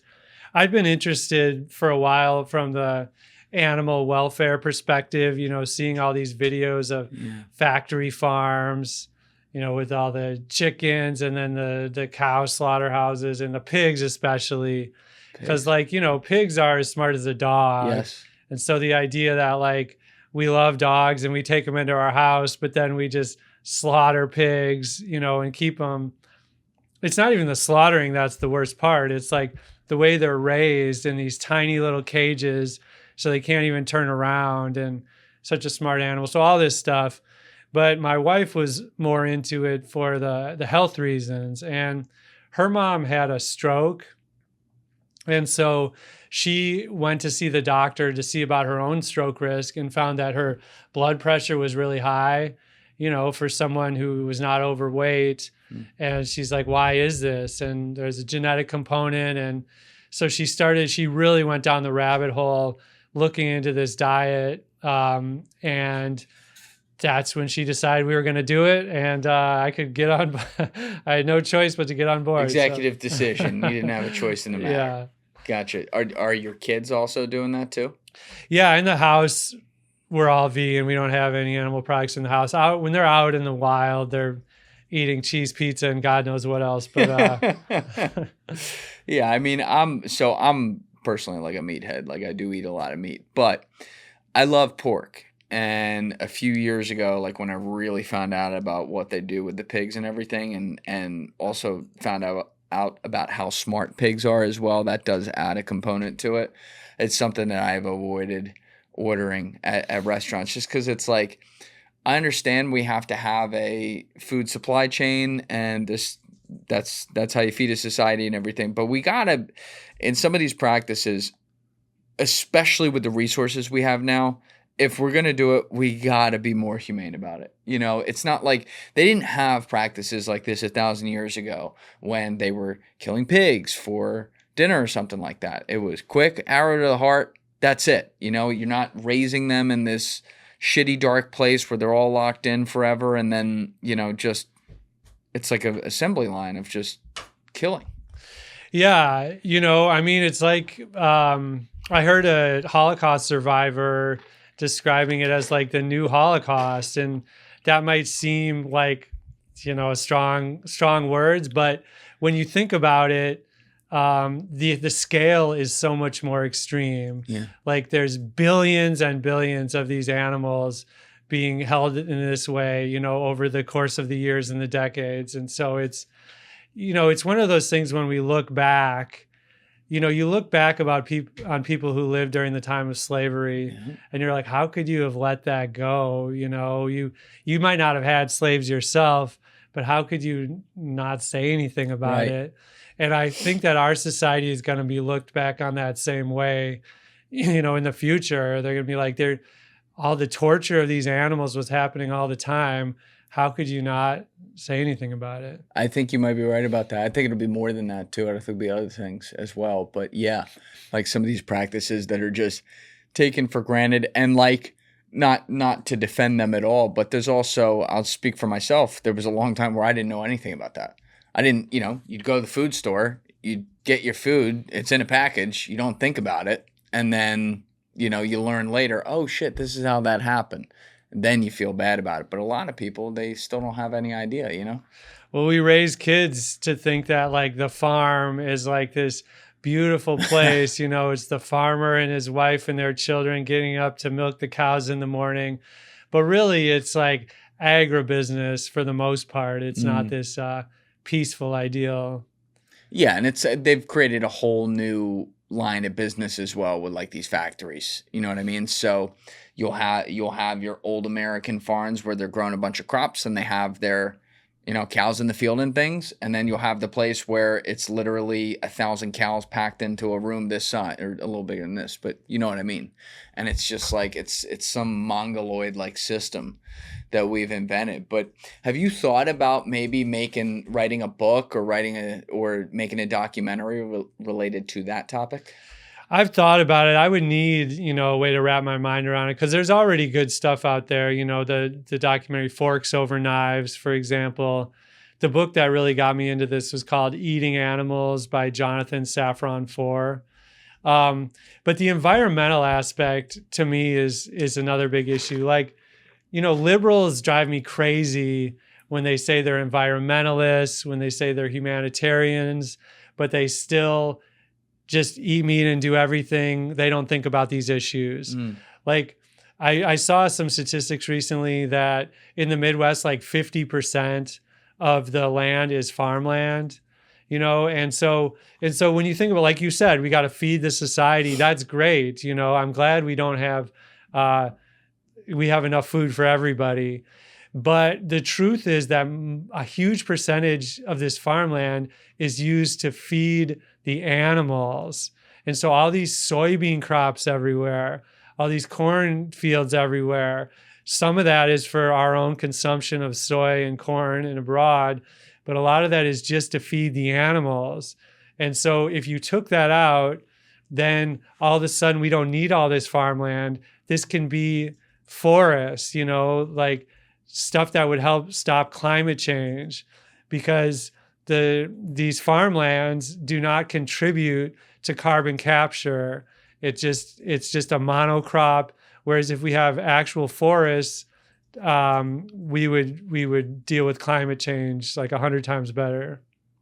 That's interesting, because I look at it like, if we've had an industry like this that's been around forever, there was a point, before you even look at the science of stuff, there was a point where it operated in somewhat of a healthy manner, and also where we didn't have what's the term I'm looking for?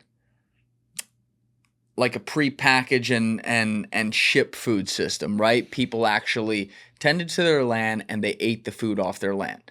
Now, that was less convenient. That's not something that in the modern world, at the size of the population, is as realistic to do. I can accept that.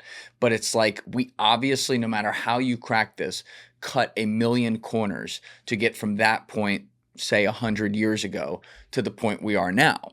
And it's like, shouldn't there be some sort of middle ground there where we can get food, be able to be shipped at high speeds and to different places where people aren't like producing it themselves, but also not do it in a way where the corners we cut are literally poisoning us or causing serious problems? Like, that feels like it should be some level of common sense. And at the same time, it's like, how do you even unring this bell when we've let it get this far? Well, yeah, one problem is the subsidies. For example, Iowa is one of the first caucus states in the presidential primaries. Mm-hmm. So all these candidates have to appeal to Iowa. Right. And so they have to appeal to farmers. And so they maintain all these subsidies that make it so you can buy a packet of bacon for, I don't even know, I don't buy it, but how much is a packet of bacon at the $7? I mean, think of what had to happen for that price to be so cheap. Another thing is like the misinformation about health right now is, I was at the grocery store the other day and I saw this mom with all these kids, kind of overweight, normal Midwestern mom, and she's chugging muscle milk, and I'm like, okay, so she doesn't, to me, look like a bodybuilder. Like, she's been convinced somehow that this is health food, and I think one of the biggest issue is that we have this protein obsession. And I know when you are, an athlete, bodybuilder, whatever, protein helps you. And so first of all, you can get great plant-based protein, pea protein. But second of all, for most people, protein is not their problem. Most people don't need all this protein. What they need is fiber. And so most Americans do not get anywhere near as much fiber as they need because all this processed food has no fiber in it. Vegetables, beans, all this stuff, grains, this stuff is what has the fiber. And this is what people need when people are getting all these bowel cancers, Crohn's disease. All this stuff is, not always directly related, but often related to not having enough fiber. And somehow Americans have been convinced that you don't need that stuff, that what you really need is more protein. Yeah, the fiber thing's a big deal. So I had like some really tough health problems for about 4 years. And when I went to get those addressed medically, I had something called eosinophilic asthma. So basically it was like allergy-induced asthma would shut down my whole system, immune system, gastric system, everything. It was really nasty, but it was fixable. And so one of the things I had to do was commit to like weekly immunotherapy shots to slowly get myself off of all the severe allergies I had.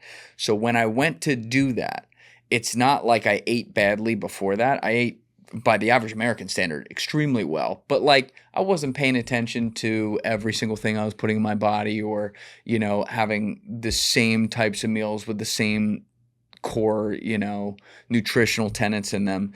And what I decided to do was really go all in the sense that I was like, all right, I'm going to really clean up my diet to maximize my ability to recover from this. And obviously I'm not a vegan, so part of that was like chicken breast, but everything else I have, and Deef will attest to this, I have the same thing every day for lunch. Like I will have an apple, an avocado, broccoli, banana, and like a little bit of very low sugar dark chocolate. And the change in my body since I went to that lineup, which was... that's about almost 2.5 years now. Insane.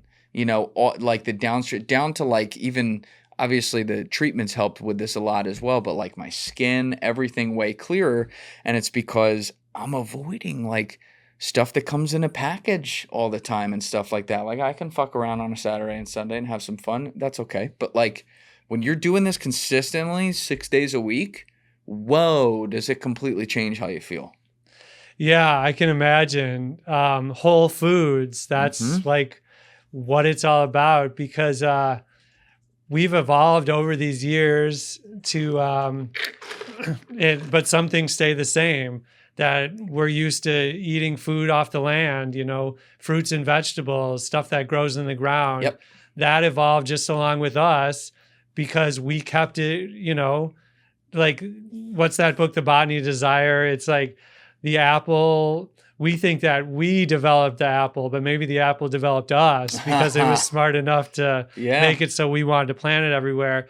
And these foods just agree with us. That's what's in it. Whereas if someone's making food in a lab, I was watching someone eating this like Uncrustables, you know what those things are in a bag. Never had one in my life. It's like, it looks like a sandwich, but it's almost all chemicals. And so much processed food, like fast food, all that stuff is, have you ever read that book, Fast Food Nation? I've heard of it. I haven't read it. Yeah, that talks about the food scientists in New Jersey, I think is actually where this industry is largely based. But the author walks into one of the rooms where they're working on smells, and it smells exactly, I might have these details wrong, but something like it smells exactly like a Big Mac. And he's like, wow, I don't see any Big Macs in here. How does that smell? And they're like, no, a Big Mac doesn't smell like that because of the food. It smells like the flavoring, you know, the smell we put in it. So that said a lot to me. You see the video of the McDonald's CEO with the, can we pull this up, Deef? So the McDonald's CEO, very in shape guy, I might add, does very well for himself as well.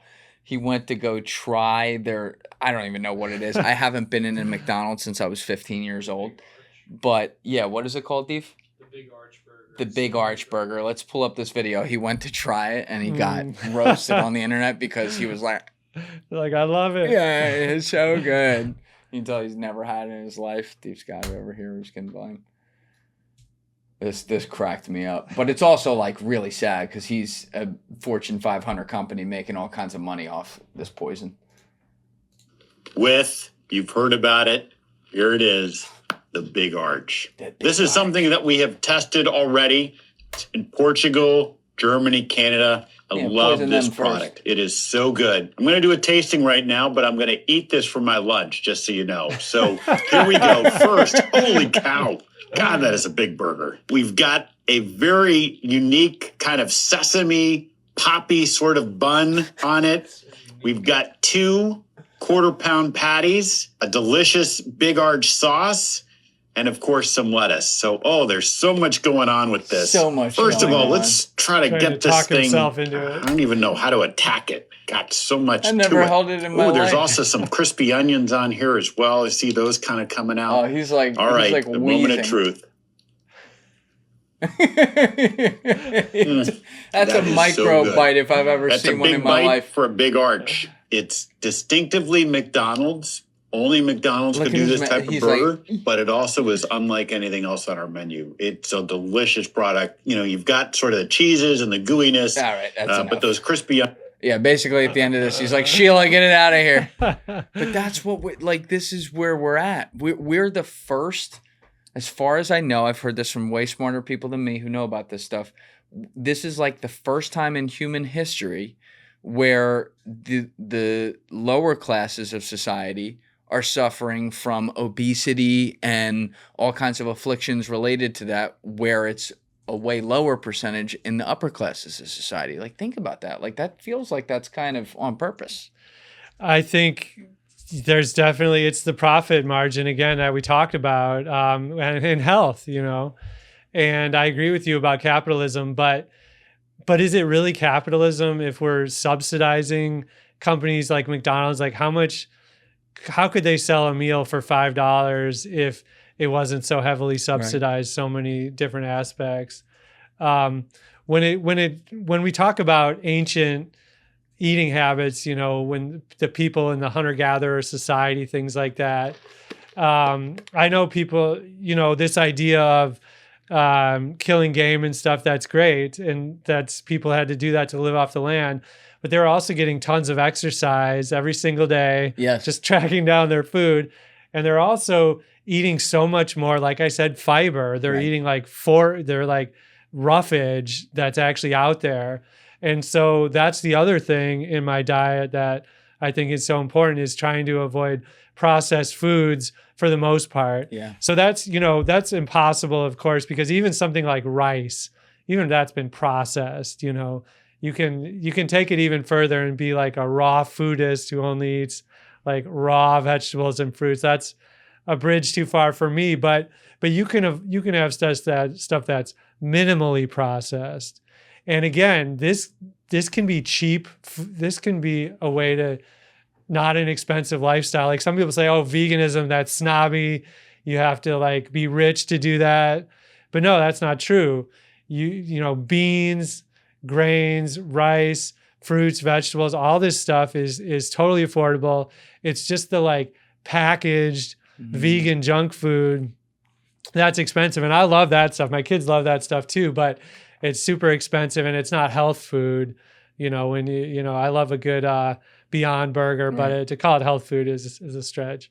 But there's also, like, no matter what the food is, whether it's processed, which you righteously point out the fast food places can really get away with it and get some lower prices on that. But even across processed foods and regular foods, we're seeing the average grocery bill in this country over the past 20 years increase markedly again and again. And then you take that a step farther and you see how expensive it is now to have a child, which is part of keeping the human race alive, and it starts to feel like,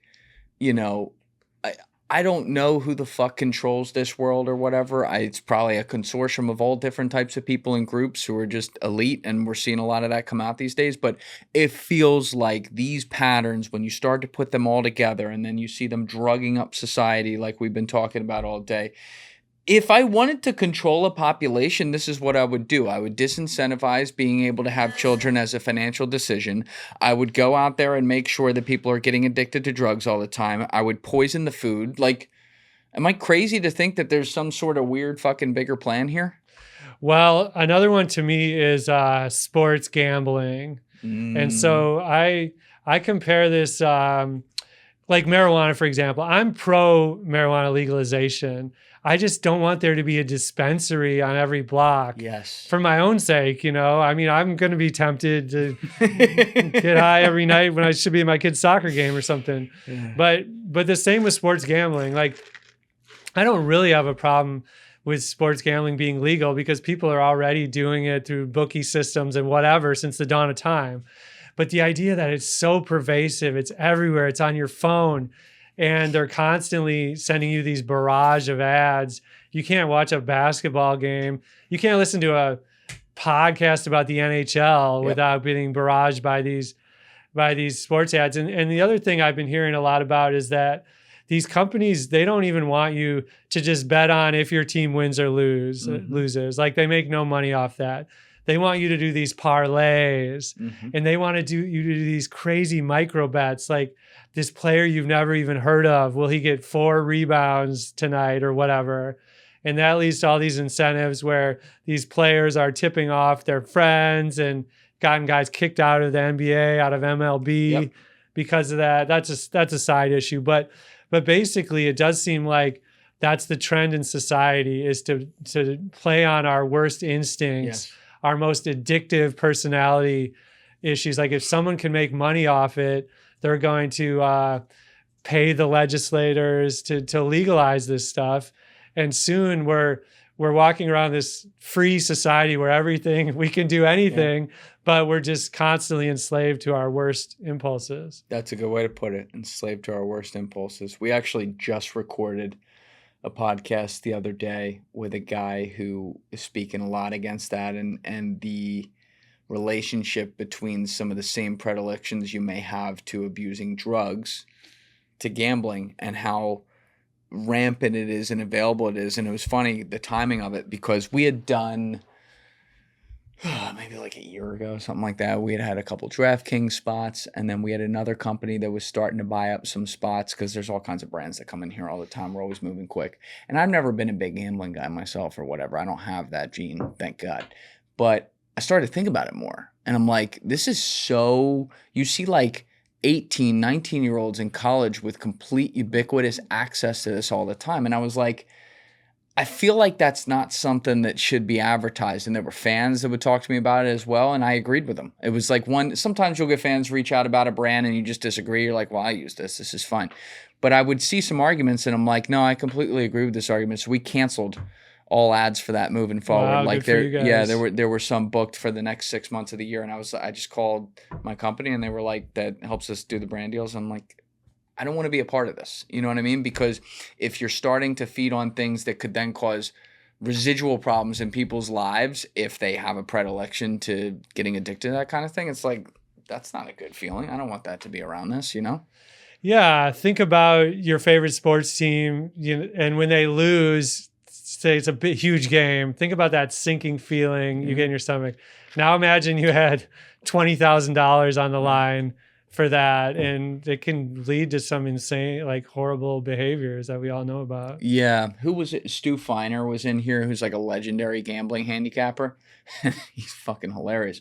But he was talking about it too when he was here. He was like, how do you put it, Deef? He was like, gambling should be a rich man's sport or something like that. He's like, if you want to fuck around and have fun because you have a lot of money, okay, fine. You're going to lose. He's like, that's how it works. You're going to lose over time. But he's like, when it's just kids doing this or people like betting their whole business that doesn't make a lot of money on the whole thing, he's like, this is not good. It's not for you. You shouldn't be around it. And I don't hear enough people saying that. If you're going to Vegas, with your buddies and you're going to a sports book, bet on your team, watch some of those weird horse racing with the carts and all that random stuff, like fine. It is what it is, but why does it have to be so available on your phone every second? Yeah. Now going back to your investigation though of, we've been talking about drugs that can help with the opioid problem, and then because you have a documentary on that's coming out right now, but also, you exploring the supply chain of fentanyl and how this blew up and all that. We talked about obviously your trip to China and seeing how that was happening, but now some of that's been curbed. The stuff on the dark web though, because you did investigations there. First of all, I'm proud to say I've never been on the dark web. I've heard you have to use, we've covered it on podcasts before, you got to use like a Tor router or something like that. But like as a journalist, how do you, what's the process there? Because you also have to protect yourself if you end up going into places where you're like, oh, I wasn't supposed to see that. What do you even do to guard against that ahead of time?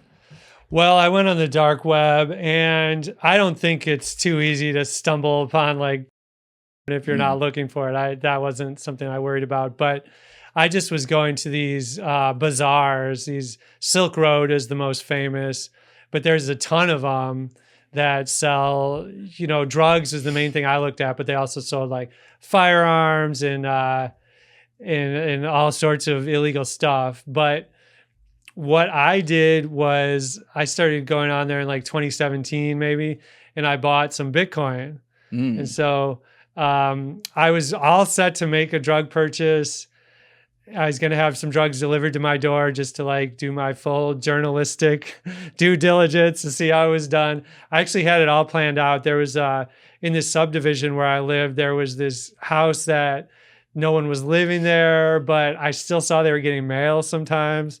And so I was like, I'll just order it to that address and I'll just go pick it up. What You could talked to possibly law go enforcement wrong? about this? No, I did not. But I chickened out, so I didn't do that. No. So I ended up, because I started hearing about these dark websites getting shut down, and then they said they'd post a warning like from Interpol or whatever, the FBI that would say, now we're going after the users next. So I was like, oh, I better not do this. So the only thing that I used my Bitcoin for was someone was advertising how to get any item on the menu at McDonald's for free. It's like a hack. And you could pay like 1/10 of a Bitcoin, which sounded like nothing then. That's an expensive Happy Meal. But so I bought this thing and it was just a PDF. That's all it was. And it said, what you do is you call this number, the McDonald's complaint line, and you say, I ordered a meal, but it was cold. The meal was cold. So can I have a refund? And so they will just send you a coupon in the mail for a free meal. So that's all this was, how to get anything at McDonald's for free. And so I was really disappointed to have spent so much Bitcoin now knowing. But the good news is I didn't spend the rest of it. So I bought something like $60 worth of Bitcoin that now is worth like 6,000, even with good. all the dips and stuff. So that my chickening out was lucrative in that regard. Yeah, I wish you had planned to make like a really big drug deal. You'd have bought a lot of fucking Bitcoin and not used it. Yeah. Be holding on to that. At least you're not one of those dudes looking through the dumpster for his hard drive from like 2012. God. I have, though. I did write the code down and misplace it for like a year. So common to do that. Yeah, that's my whole thing. Like, I've been on that since the relatively, like, since about 2017. But I've always been worried about the fact that there's no backstop with it because people, we may really disagree with some of the tenets of central banking and monetary policy and all that, and certainly I do. One of the nice things you have is you have something like the FDIC and stuff like that. And like, oh, it's there. Whereas like with Bitcoin or with cryptocurrency, if you have it on a drive, you're responsible for it. And if you forget your password, there's no one coming to save you. You're fucked. They got to figure that out. I finally got an account on Toro or whatever. I think it's Toro.com and got it transferred onto there. So it's that won't happen. That won't be able to happen now. So yeah, because I haven't looked at it in a while. What do you, when you transfer it onto one of those platforms, do you technically not, what's the line, like not your keys, not your crypto, so you technically don't own it? That could be, I really don't know much about it. Yeah. Sounds like you should look into that a little bit. There was something called FTX a few years ago, and I know some people lost some money on. That's why I think about it, because it's like they had money. those sites, yeah. Yeah, if you had money on that, like you were, I forget where you were in the creditor line, but it wasn't first place. So the other thing I did was I got a bunch of gold coins. I've been trying to hedge against financial collapse, and so I got these gold coins. And again, you could get it like in a stock or a fund dedicated to gold, but then you don't really have the gold. Right. And then this guy was telling me if shit really hits the fan, you got to have the gold. Right. You can still use this in the barter economy. And so I got these gold coins, but now they're just sitting in a box in a bank. They've been there for years. And I'm like, well, what if they misplace it or they decide they don't feel like giving it back to me? I don't know. That could be a problem. Everything's sketchy. Also, though, like if the world ended and you built your little bunker or something below your house in Missouri, it's like what's money and gold even worth after that, Yeah, I would say it'd be worth more than dollar bills at least, because for most of human history, people have like fancy jewelry and stuff like that. It's shiny, I guess. Right. That guy, Douglas Rushkoff, who's going to be coming on my show, I talked to him today, but he's one of my friend Danny Jones's show. He was like, he was teaching billionaires in like 2017, 2018, 2019 how to prepare for the apocalypse. And he was like, no, you have to understand, you got to treat your security guys well, because when it's over and you come out of your bunker, your money doesn't mean anything. So they could just kill you. Right. And I'm like, what the fuck is even the point of this then? You're not a billionaire anymore if like a nuclear holocaust happened and, 100 people lived. But I guess those are some real first world problems that I can't comprehend. I'll ask him about it. But when you were going on the dark web, so you didn't end up making any deals yourself, but like were there things about it, maybe the ubiquitousness of products or options or the ease to be able to do it, that surprised you? Yeah, what surprised me most was just how kind of foolproof it is to communicate with these people. You have these encrypted messaging platforms, and I was like, oh, well, this can't be safe. The government could crack this. But no, they can't. The only time that people get busted is when they make a mistake in real life. You know what I mean? So like, I'm sure you know this story. Did this happen to you or? Maybe a friend of mine. So the most famous story, not me, to be clear. Well, the most famous story is the guy from Silk Road, Ross. What was his name? Ross Ulbricht. Ulbricht, yeah. And so the way they caught him is he was on the clear web using like the same handle or something that he used in the dark web. So they were able to find out his password or whatever, hack into him, not because they cracked the encrypted messaging, but because he screwed up something, put out information he shouldn't have that was publicly available. And so for me, I was like, wow, these people really can get away with anything as long as they don't screw up. But I was just talking to people. I was just there to talk with these dark web dealers, and you would be shocked by how much information they would tell me. Like what? I mean, I got a guy to meet me in person. He was selling fentanyl on a dark website, and he told me where he lived.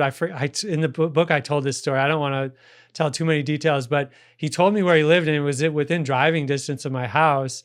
So he met me at a Culver's restaurant, and his little daughter was there, and he told me his whole story. And people just want to talk, even if they're in the most dangerous line of work imaginable. They want to tell their stories. And this guy was interested in convincing me that he wasn't a bad guy, that he wasn't like unethical guy.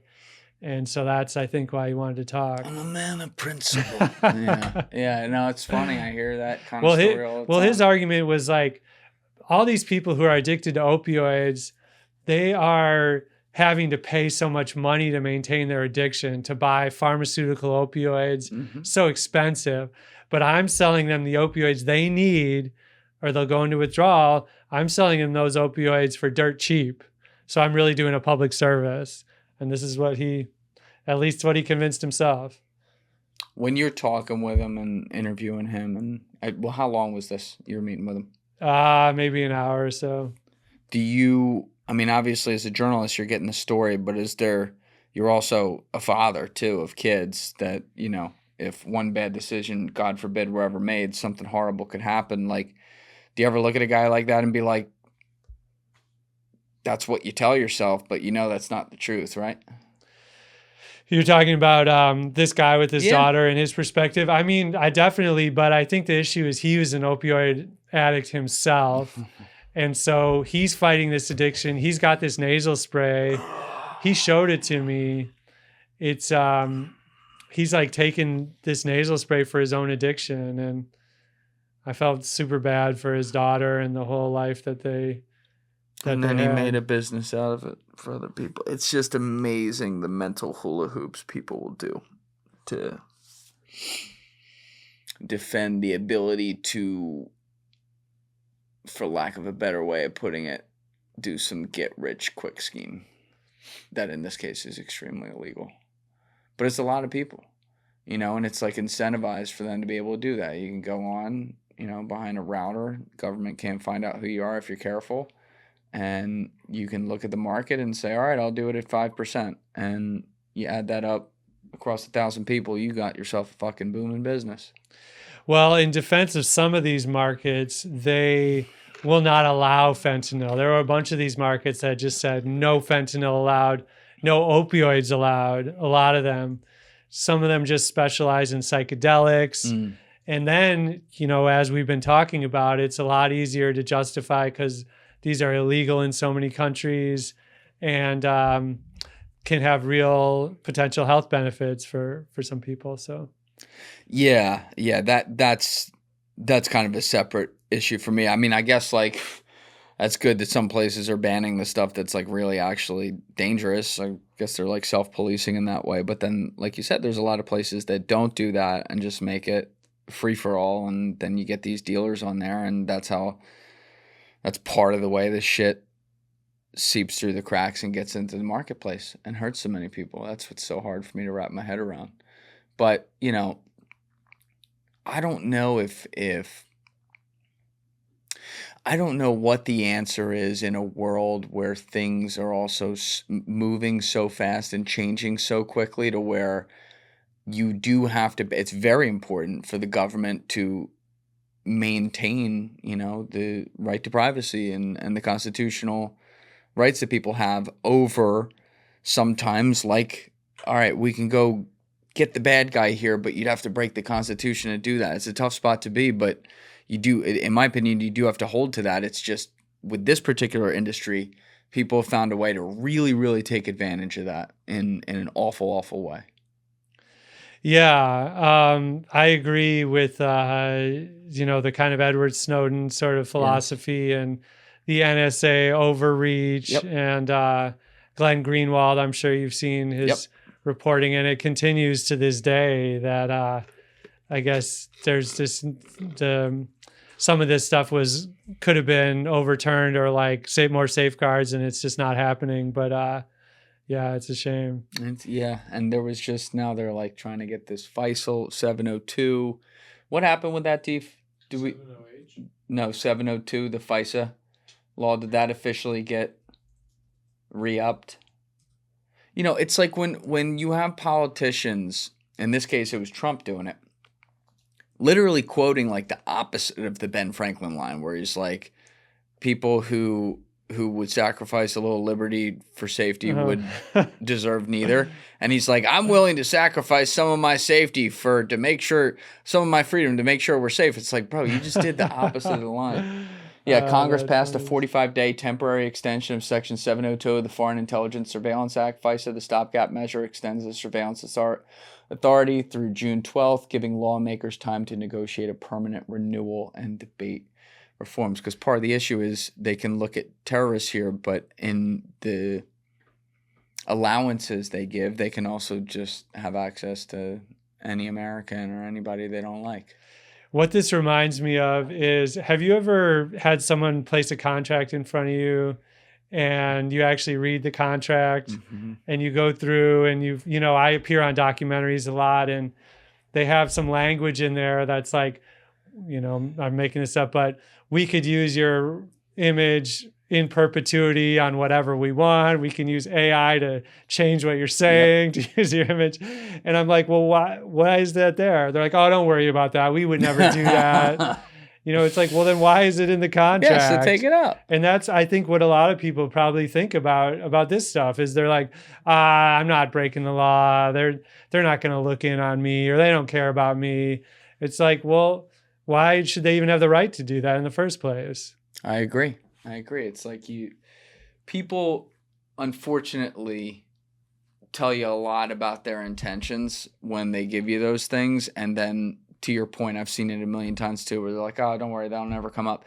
And now I've had a couple situations before with luckily very minor stuff that didn't really matter where it did come up. And I'm like, remember you said that wasn't going to, now it did. And now I know. But it's like hypocritically, every time I get a terms of service on here, I ain't never read that in my life, man.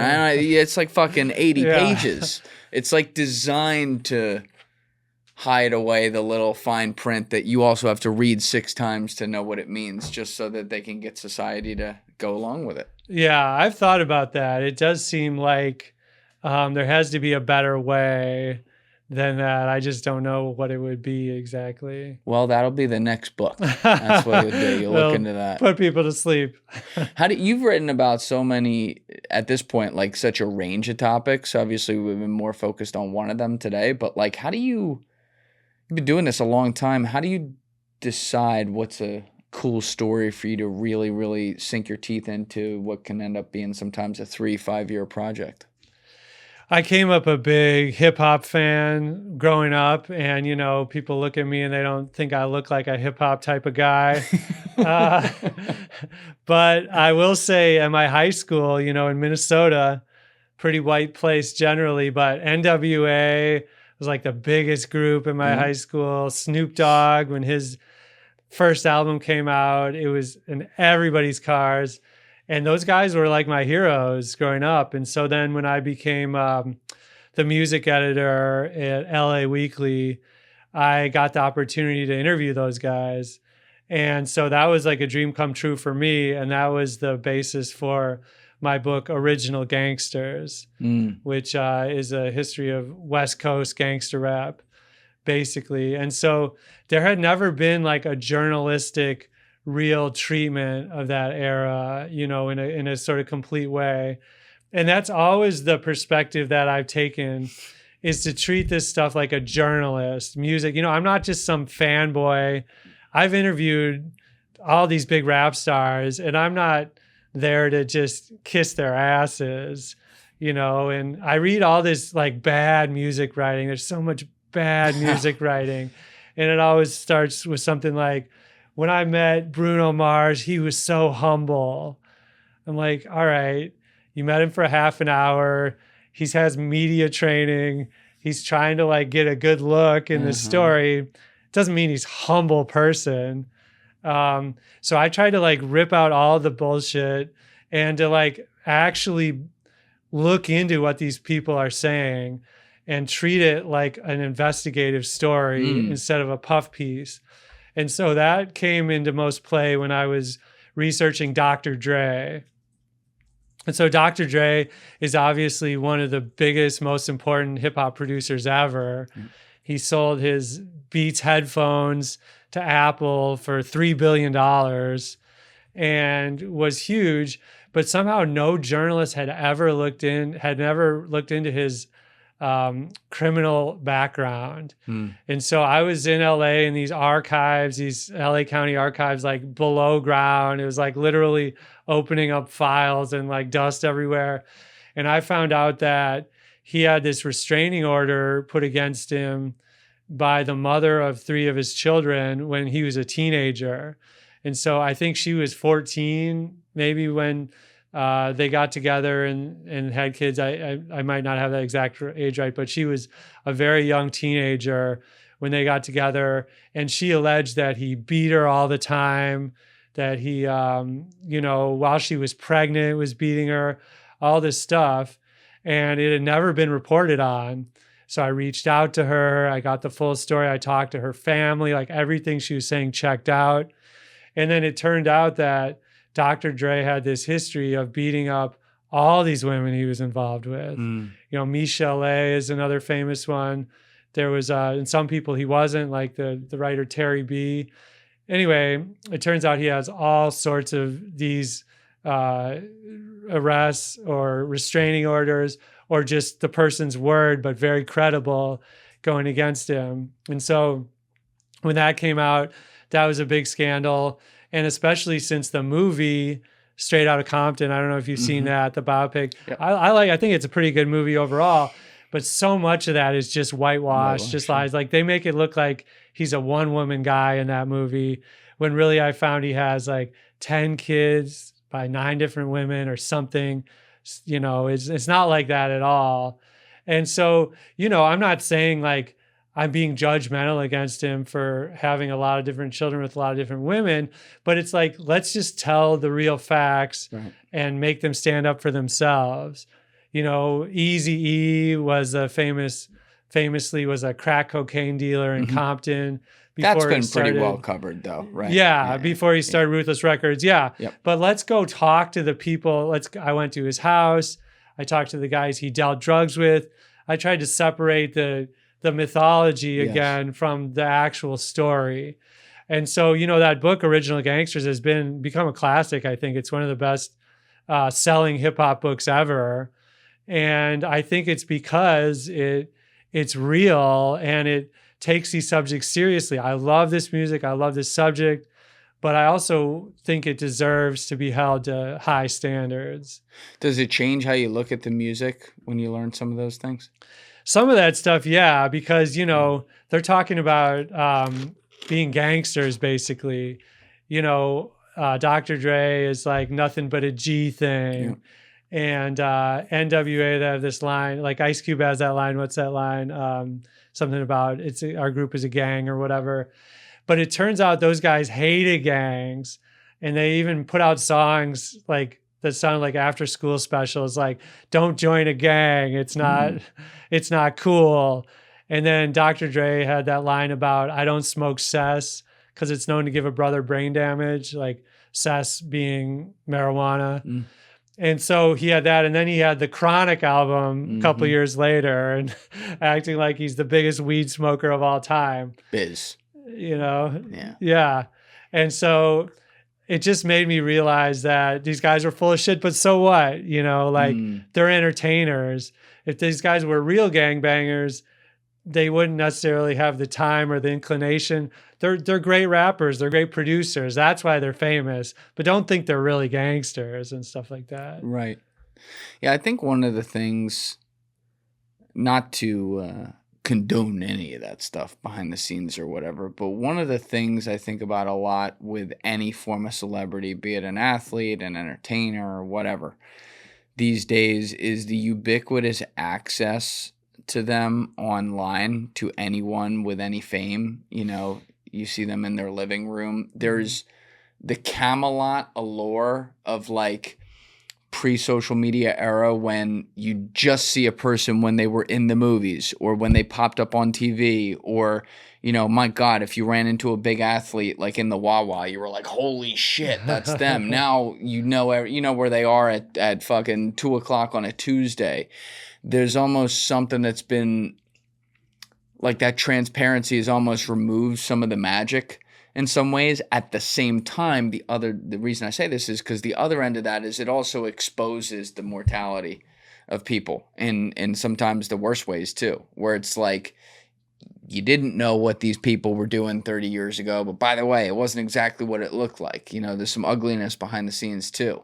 And I think that's, it's important to report on everything. I fucking love the song I Believe I Can Fly. Ignition is a great song. I bump it. I'm glad R. Kelly's in prison. He's an awful guy. Great music, but like it's a weird thing with art because it's like people are like, well, if Hitler had made like a fucking banger, would people be playing it or whatever? I would think not, but at the same time, well, it's like Kanye had that song about Hitler or whatever. Yeah, exactly. Yeah. It's like it gets weird because there's just something with art where people are like, you know what? He's a bad guy, but that shit's fire. Well, yeah, it's like, how do we make these decisions? Like R. Kelly, he's gone forever, permanently canceled, but Michael Jackson, we all still love him. It's totally arbitrary. Yeah. I didn't see the Michael Jackson movie, but I heard the way that, they did all those reshoots to get around the child abuse allegations. But I heard that the way they dealt with it was to basically cut it off at a certain year, like 1988 or whatever, before the allegations came out. And then they're like, to be continued. And it's like, well, we'll see if they cover that in the next installment. Yeah, to be continued in Neverland. That's not... it gets weird. It gets weird and it gets dark. And there's sometimes like, stories like that, when it's kids being abused, like, yeah, I mean, we're seeing in society why that stuff needs a way bigger light. But also then some other stuff, like if someone's just a fuck up or something like that, it's like, you know what? I don't even want to know. It's just like, whatever. Because there should be something about, like, if art is art, it's great. There's been some great, we've talked about it before, but there's been like some great artists in history that like now we know, like, hey, he was a total asshole. But like, yeah, man, absolutely. He painted a banger. Yeah. I mean, if not most of them, you know, you feel like all my heroes, I feel like that's been the case. I just did this big investigation for my Substack. I have a Substack. It's called Drugs Plus Hip Hop. Let's link that down below. Yeah, drugs and then the plus sign hip hop. But I don't know if you're a deep hip hop fan, but one of the pioneers is called Africa Bambaataa. Okay, there you go. You got Tupac. Yeah. So this guy Africa Bambaataa, he's one of the true original. He like coined the term hip hop. He was in the Bronx. He just died, and so it came out during the last years of his life that he had molested all these kids, and most of them were what was called crate boys. Crate boys? Yeah. So when he would go to gigs, he would just have kids who would carry his boxes of records. And so these were the biggest fans of his. They worshiped him like a god, and he would take advantage of his most loyal fans. And so that stuff was starting to come out. He denied it. He tried to pay people off, it seems like. But I found in my investigation that it actually went a lot deeper, that he got tied up with this cult based in Georgia, and it was basically a pedophile cult. And it was a group called the Nuwaubians, and it was kind of based on the Nation of Islam, actually originally in Brooklyn, but they had all these charges filed against them, all these investigations for child abuse up here in New York. So they moved to Georgia to try to escape that stuff. They built their own like replicas of the Egyptian pyramids and like the Sphinx. And so this was just in the middle of nowhere, this cult compound. And the guy was eventually accused of something like 100+ allegations of child abuse and trafficking children across lines for abuse. They didn't charge him with that much because they didn't think the jury would even believe it. But this guy became like Africa Bambaataa's close ally and friend. And so, yeah, you can see these pictures. Right here? This is their compound in Georgia. Yeah, that's not creepy at all. That doesn't say arrest me outside of it. I mean, come on, people. And so Africa Bambaataa met this guy, the guy who ran the Nuwaubians. He was called Malachi York. Malachi York. And so he was a big hip hop fan. Yep, Dwight York. He called himself all these different names. He became buddies with Africa Bambaataa because he loved hip hop. And as we know now, they both were really into molesting kids. They both kept these scrapbooks with pictures of their victims, like, something you could hold in your hand. And eventually what it appears is this guy, Malachi York, he made himself into a god. He convinced his followers that he was a god. And he told Africa Bambaataa, basically, if you really want to succeed in this game, convince your followers that you are a god. And so Africa Bambaataa started referring to himself as a god and had started his own religion and was doing the same shit. Oh my God. All right. Dwight York is an American religious leader, best known as the founder of the Nuwaubian Nation, a new religious movement that has existed in some form and under various different names since the 1960s. The Nuwaubian Nation is identified by the Southern Poverty Law Center as a hate group advocating black supremacy. York's origins are contested. After converting to Islam in prison in 1967, he began preaching to African Americans in Brooklyn during the Black Power movement. He last called the group the United Nuwaubian Nation of Moors. Around 1990, Newark and the Nuwaubian Nation relocated to rural Putnam County, Georgia. They came under scrutiny in the early 90s after they built Tama Ray, an Egyptian-themed park and compound, for about 100 of his followers in Putnam County. Before York's trial, the community had joined directly and in the area by hundreds of followers from out of state while alienating both black and white local residents. Community was intensively investigated after numerous reports that York had molested many children of his followers. York was convicted in 2004 of travel and transport of minors for the purpose of criminal sexual activity. He is currently serving 135 years in prison. That's good. But at ADX Florence too. Great. Glad he's there. But so this is years ago. Yeah, this was years ago. Yeah. And so I'll bring it up to date in a second, but also just want to mention that like Wesley Snipes was a huge, I don't think he even knew necessarily about all this child abuse, but he like built his own small little compound like next to them. All these rappers, like have you heard of MF Doom? Yes. He like grew up in this. There's Stetsasonic, these guys, some of these guys were got out of it because they saw these abuses. Some of them may not have known about it, but he was super tied into hip hop.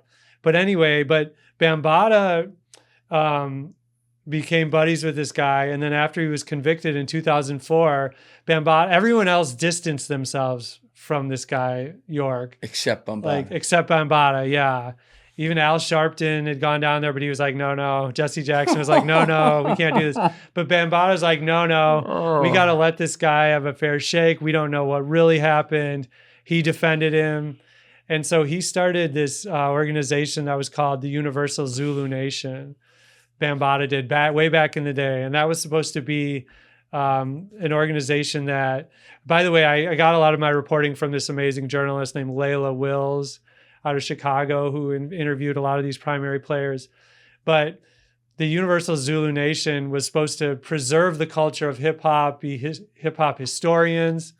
But eventually, under Bambaataa, he turned this into, like I was saying, a church, made himself the god. And so it became, he said it was basically the same as the Nubians, according to someone who interviewed that church with all that child molestation and his organization were one and the same. And that's what he announced. Why? I mean, I'm glad you're covering a story like this too. Things like this are of the utmost importance to shine a light on, because it's just the darkest shit ever. And it's like something every normal person should agree on, like protecting kids anywhere around the world, let alone in this country. But like, why are there so many scandals in the entertainment industry and in high culture, it's big air quotes there, that seem to come back to this? It's not like they're running gambling dens or like even being drug dealers, which I don't condone at all. That's horrible. But like, why is it this? Like, what the fuck is that? I think it's because you've achieved so much.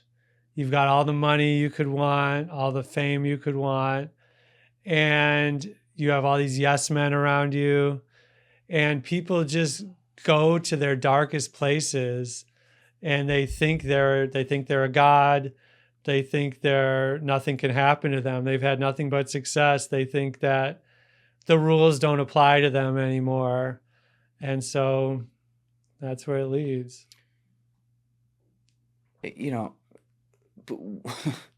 If you're a god, big air quotes, obviously, why does it have to be this, like abusing kids? Why can't you go to the club and just be like a fucking scummy player? You know what I mean? Like that would be markedly better. I'm not condoning that either, but like, why does it go to this, to where you have people setting up Egyptian monuments to basically R-word children? I mean, I don't understand how pedophilia works exactly. Like how someone gets to be a pedophile. Right. Is that something they're born with? Is there a cultural aspect? I really have no idea. But I think some people might have that instinct in them, but society keeps them at bay. There's a certain percentage of the population, I'm guessing, that has that instinct, but society keeps them at bay. But when you get to this certain level, you think society doesn't have that control over you anymore. I mean, that's the only theory I could come up with. What's crazy is can we check when Afrika Bambaataa died? That was like really just recently, recent? Yeah. Like a few weeks ago, maybe? Yeah, just a month or two ago, yeah. Okay. I didn't hear anything about this. I didn't hear anything like hip hop legend Africa Bambaataa, who was also the source of some allegations regarding child trafficking. There were no headlines like that. It was just like hip hop legend Africa Bambaataa is dead. People aren't covering this? Well, his name was so badly ruined by these allegations. That's why you didn't hear much about it. So part of the reason I wanted to do this story was because I grew up, everyone just loved this guy. Everything that was ever written about this guy, hundreds, if not thousands of articles, blog posts, social media posts, documentaries. This guy is the greatest because he had a good story. Basically, he was in a gang, the Black Spades, in this that movie, The Warriors. Oh, yeah. That era of New York City. He was like a warlord. And he convinced, in the Bronx in the early 70s, he convinced his gang members to put aside the violence and go to hip hop instead. Start throwing these parties. They could make money. They could have a following that way. And so it was just this heartwarming story. And he just convinced all these journalists to believe him. No one knew his real name. No one knew his age. These journalists didn't even bother trying to find out. They were just so spellbound by this story. And that's part of the reason I wanted to do this, was to set the record straight about all this stuff. I'm glad you did, but I also, like, this is the worst kind of example where it goes bad, like the worst stuff you can do, but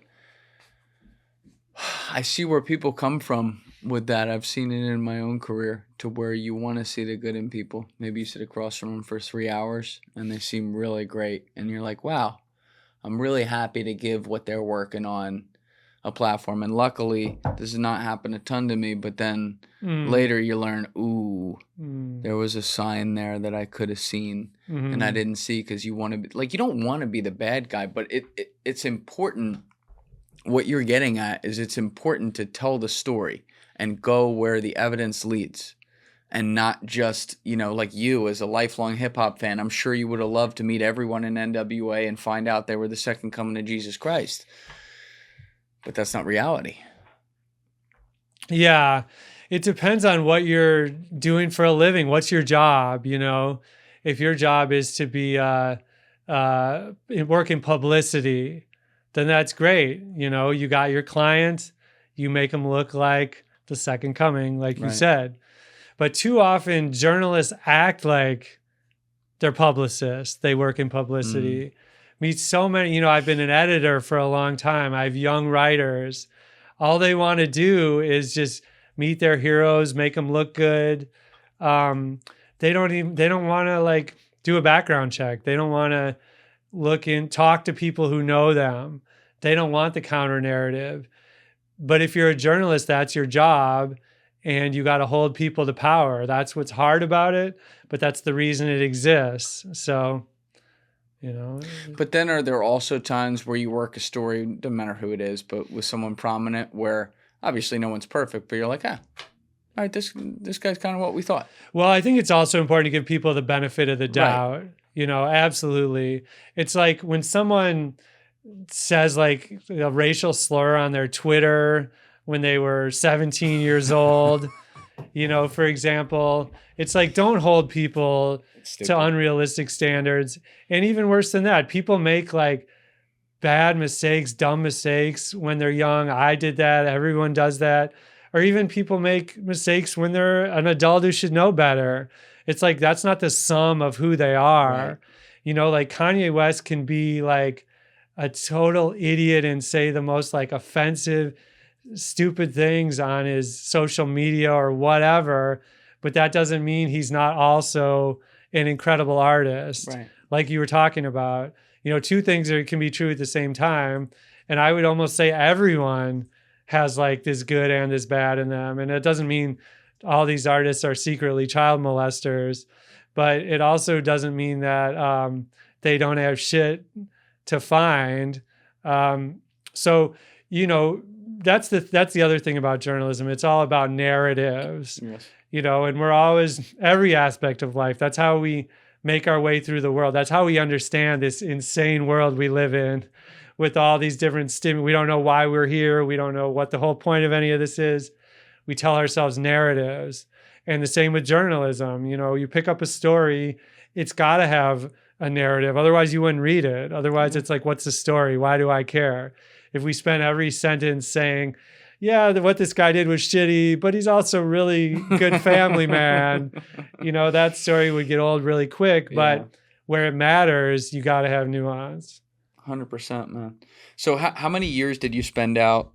I mean, you still cover the music industry, but like how many years were you out in LA covering it? About 4 years. Does it take, you know, you see the good stuff, you see the good art, the things that actually are what they are, but then you see maybe not even the stuff like this, like Africa Mabata, it's the worst of the worst, but you see the underbelly, it's a business, you know, there's a tit for tat, I've been around it a little bit in my life, and the music industry is like kind of a nasty place to me as far as like how the sausage gets cooked, but did that take away, like as a fan, did that take away some of the allure of it for you? What I kind of realized is that a lot of these celebrities, a lot of biggest music stars are not necessarily the most talented, but they have the best personalities. They're the best at getting along with people. In fact, I think any celebrity you meet, you're going to be charmed by them because that's how they succeeded. Like I interviewed 50 Cent at his offices in Manhattan. And just from the moment I met him, I'm like, oh my God, this guy's incredible. I want to like spend every day with this guy. He's just so funny and making fun of other celebrities. He was like ragging on Lil Wayne and doing stuff like that. And just being candid. Yes. But you know, that's great. But it's also a problem because you don't want your music industry dominated by people who have great personalities. You want it to be dominated by the most talented musicians. Yes. And so that's really not how music becomes, you know, music is given a platform. It's not because of someone's personality, someone's talent. And so we all know that. Right. But, you know, everything now, the music industry is just so completely screwed up by the transition to streaming. And, you know, to try to think that it's a viable career to be a singer-songwriter, and it still is for some people. People make a go of it, and that's great. But how many like potential amazing artists could we have who just never got into it in the first place because they thought, well, there's no money in it, because there isn't. Sure. You know?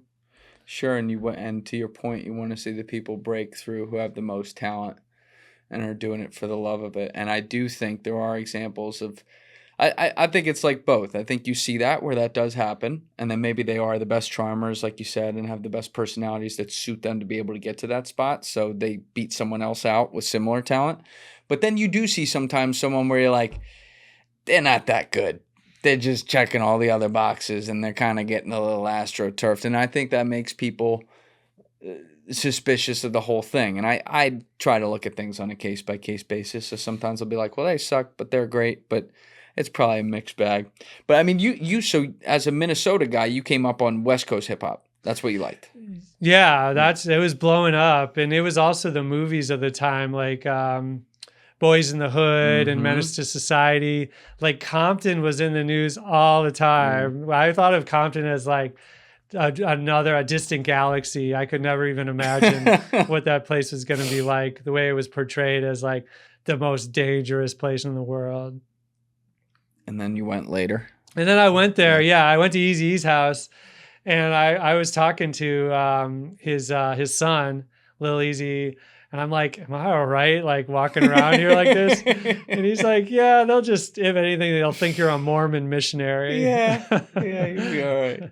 No, it's funny. I had this my friend Kyle moved in across the street from me when I was like 12 or 13, and he was a few years older than me and like a genius with music. He stretched every single era there was, knew everything about it, and really, really like got my view on music. And one of the things he really put me onto was West Coast hip hop and Tupac and all that. And I got obsessed with that stuff because the sound was just so different. And to this day, I've never seen something like that replicated in any way in some sort of new fashion, but what those guys were doing, whether it was, Dr. Dre producing incredible beats or like Pac just ripping album after album of gold. It's like that was a real fucking era. And then, I don't know, did you ever see that 4-part documentary series, The Defiant Ones? Yeah. What did you think of that?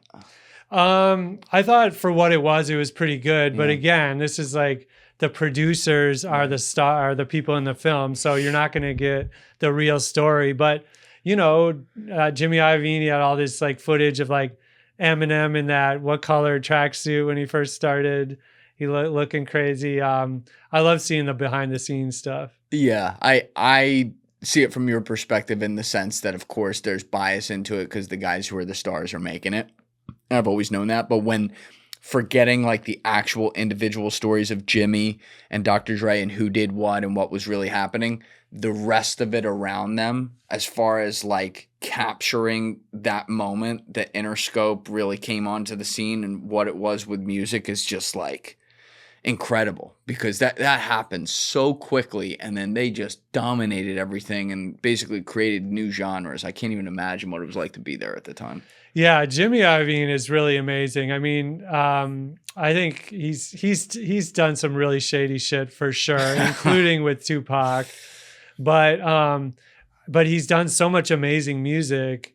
In fact, I just found out this morning that he was dating Stevie Nicks for a while. Yeah. And when I heard like Bono, is it Bono? Bono. Excuse me. But he was talking about making music with Jimmy Iovine, and he's like, he wants it to shine. He wants your song to shine like a diamond that can be seen from 100 yards away, and he's not shy about telling you. So I was like, what does that really mean? It means he wants the thing to be perfect, and he doesn't rest until the sound is just right. And he made all these amazing works with like Tom Petty, all these guys are like my favorite artists from the era. One by one, it's like, oh, he did that. When he was trying to turn Snoop and Dre into the next Mick Jagger and Keith Richards, and he basically did it. It's pretty incredible. My understanding is he was the business genius and the marketing genius, but the cook and the sauce was overemphasized. Well, with Dre, certainly, because Dre came into his office and played what would become the Chronic, the early versions of the Chronic, and Jimmy Iovine was like, "Wait, who did this?" Right. And Dre was like, "I did." And he's like, "Did you have help?" And he was like, "Nope." But he knew it was good. There's no doubt. So yeah. What was the shady shit with Tupac? Okay, so Tupac was already on an Interscope sub-label before he went to prison. So there's basically two halves of Tupac's career, before and after prison. Before prison, he was basically this like conscious rapper talking about positivity, Dear Mama, all this stuff. But then once he got out of prison was when he signed with Death Row and Suge Knight. And so at that point, he threw all that conscious stuff out the window, and it was like, I fucked your wife, you fat motherfucker, Biggie Smalls and stuff like that. And so that at that point in prison, Suge came to visit him. This is I got a ton of scoops about this for Original Gangsters, my book. Suge came to visit him. He signed this napkin contract, basically, that was like, I agree to go to Death Row. At that point, he was kind of signing his death warrant in a certain way, because his getting together with Suge Knight was kind of like their agreement that they were going to go against Biggie Smalls and Bad Boy. And so Suge basically said he was going to partner with him to go, because he believed that Biggie knew he was going to get shot. This was before he was killed. He was shot non-fatally in New York when he was going to be doing this collaboration with one of Biggie's associates. And so he said... Quad Studios, exactly. And so he said, you knew, Biggie, or you should have known that I was going to get shot. You didn't do anything about it. they were best buddies. They were great friends before that, Biggie and Tupac. But now he was going against him. He was riding against him. Suge Knight said, I'm on board with you. I'm on board for you with this. I'm going to war with you too. And so that was the beginning of the end, because it was really only, a year or two? I can't remember the exact timeline. Yeah, you say halves. He died 11 months after, less than that, after he got out of prison. Right. Something like I guess that. I only say that because he had so much music after he died that was weighted that way. But yeah, from the timeline, 11 months, like you said, he was dead. And that was directly owing to the animosities with Biggie, at least according to some of the most reputable theories about why he died. So where Jimmy Iovine came in was that he just didn't do anything about this. Like he knew, or he had to know, that Tupac and Suge was a volatile pairing, that these guys together were gonna get into some shit. He already had Tupac signed. A lot of people think he either shouldn't have let him shift over to death row, or he should have monitored the situation, tried to let cooler heads prevail, gotten in there somehow. So I tend to agree that Jimmy Iovine really fell asleep at the wheel in this situation. Steve, can you stick the camera on Ben real quick? I want to show him something off camera. Did you talk to that guy? Yeah. I can't remember the context though. Who was that again? I'll talk to you off camera about that. But I do remember that name. Yeah, I don't know. He don't really talk to people. Maybe I just read interviews about him. I can't remember now. Yeah, that's there is, like, I just had to bite my tongue about it, but there is so much bullshit about a lot, but particularly about Tupac out there that, like, man, he could reset that if he wanted to, but I fully understand why he doesn't. But I haven't talked to that guy in a few years now, but I had spent some time with him for over about a 5-year period. Really good dude. Sorry for the blue balls people, but I'm not going there. He's a really private dude. But yeah, there was a lot going on behind the scenes there at Interscope. That's like, some of it's like, like Jimmy Iovine definitely built the business, was a genius at that stuff, marketing god, like all that's true. But the way the food that they served at the 5-star restaurant got cooked is not necessarily the way that's publicly put forth. I think that's the best way to put it. And then some other kind of cynical way of looking at it is like, let's think about what happened with death row. Okay, so the biggest star, Tupac, was killed. The second biggest star was probably Dr. Dre. He walked away with nothing. He just left because Suge and swindled him out of his money. Dre worried he was gonna be the next to die. Snoop Dogg worried they were gonna kill him. Yep. Snoop Dogg just walked away too. He went to No Limit with Master P. So those guys got just about nothing. Even Suge Knight, what happened to him? Well, he's in prison now. Long-term prison sentence for manslaughter. He ran over a guy. So all those people, all those hundreds of millions of dollars made by death row, who's the only person that got rich off that? Jimmy Iovine. Yeah. And he still has his huge mansion. So I'm not saying that alone makes him guilty, but that's one way of looking at it. That's interesting. It's interesting. Well, I know you got the premiere tonight and everything, so you got some places to be. But Ben, I really appreciate you taking the time to explain all this and continuing to report on all aspects of, in particular, like the opium crisis in this country. It's really, really important work you're doing, and I hope to see the documentary, the latest thing, have a lot of success as well. Well, thank you. Yeah, it's been a blast talking to you, Julian. All right, so we will link your Substack down below. Also, any links you want related to the documentary, give that to me. We'll link that as well. And then, of course, we will link the book Fentanyl Inc., which is how I found you in the first place and is probably the greatest book ever written on the subject. So go check that out, everybody. Well, thanks. Yeah, and my overall website is just benwesthoff.com. All right, cool. We'll have that link down below. Ben, thank you. All right. All right, everybody else, you know what it is. Give it a thought. Get back to me. Peace. What's up, guys? Thanks so much for watching the video. If you have not subscribed, please hit that subscribe button before you leave, as well as leaving a like on the video. It's a huge, huge help. You can join my Patreon via the link in the description, and you can also join my clipping community via the Discord link down below. See you for the next episode.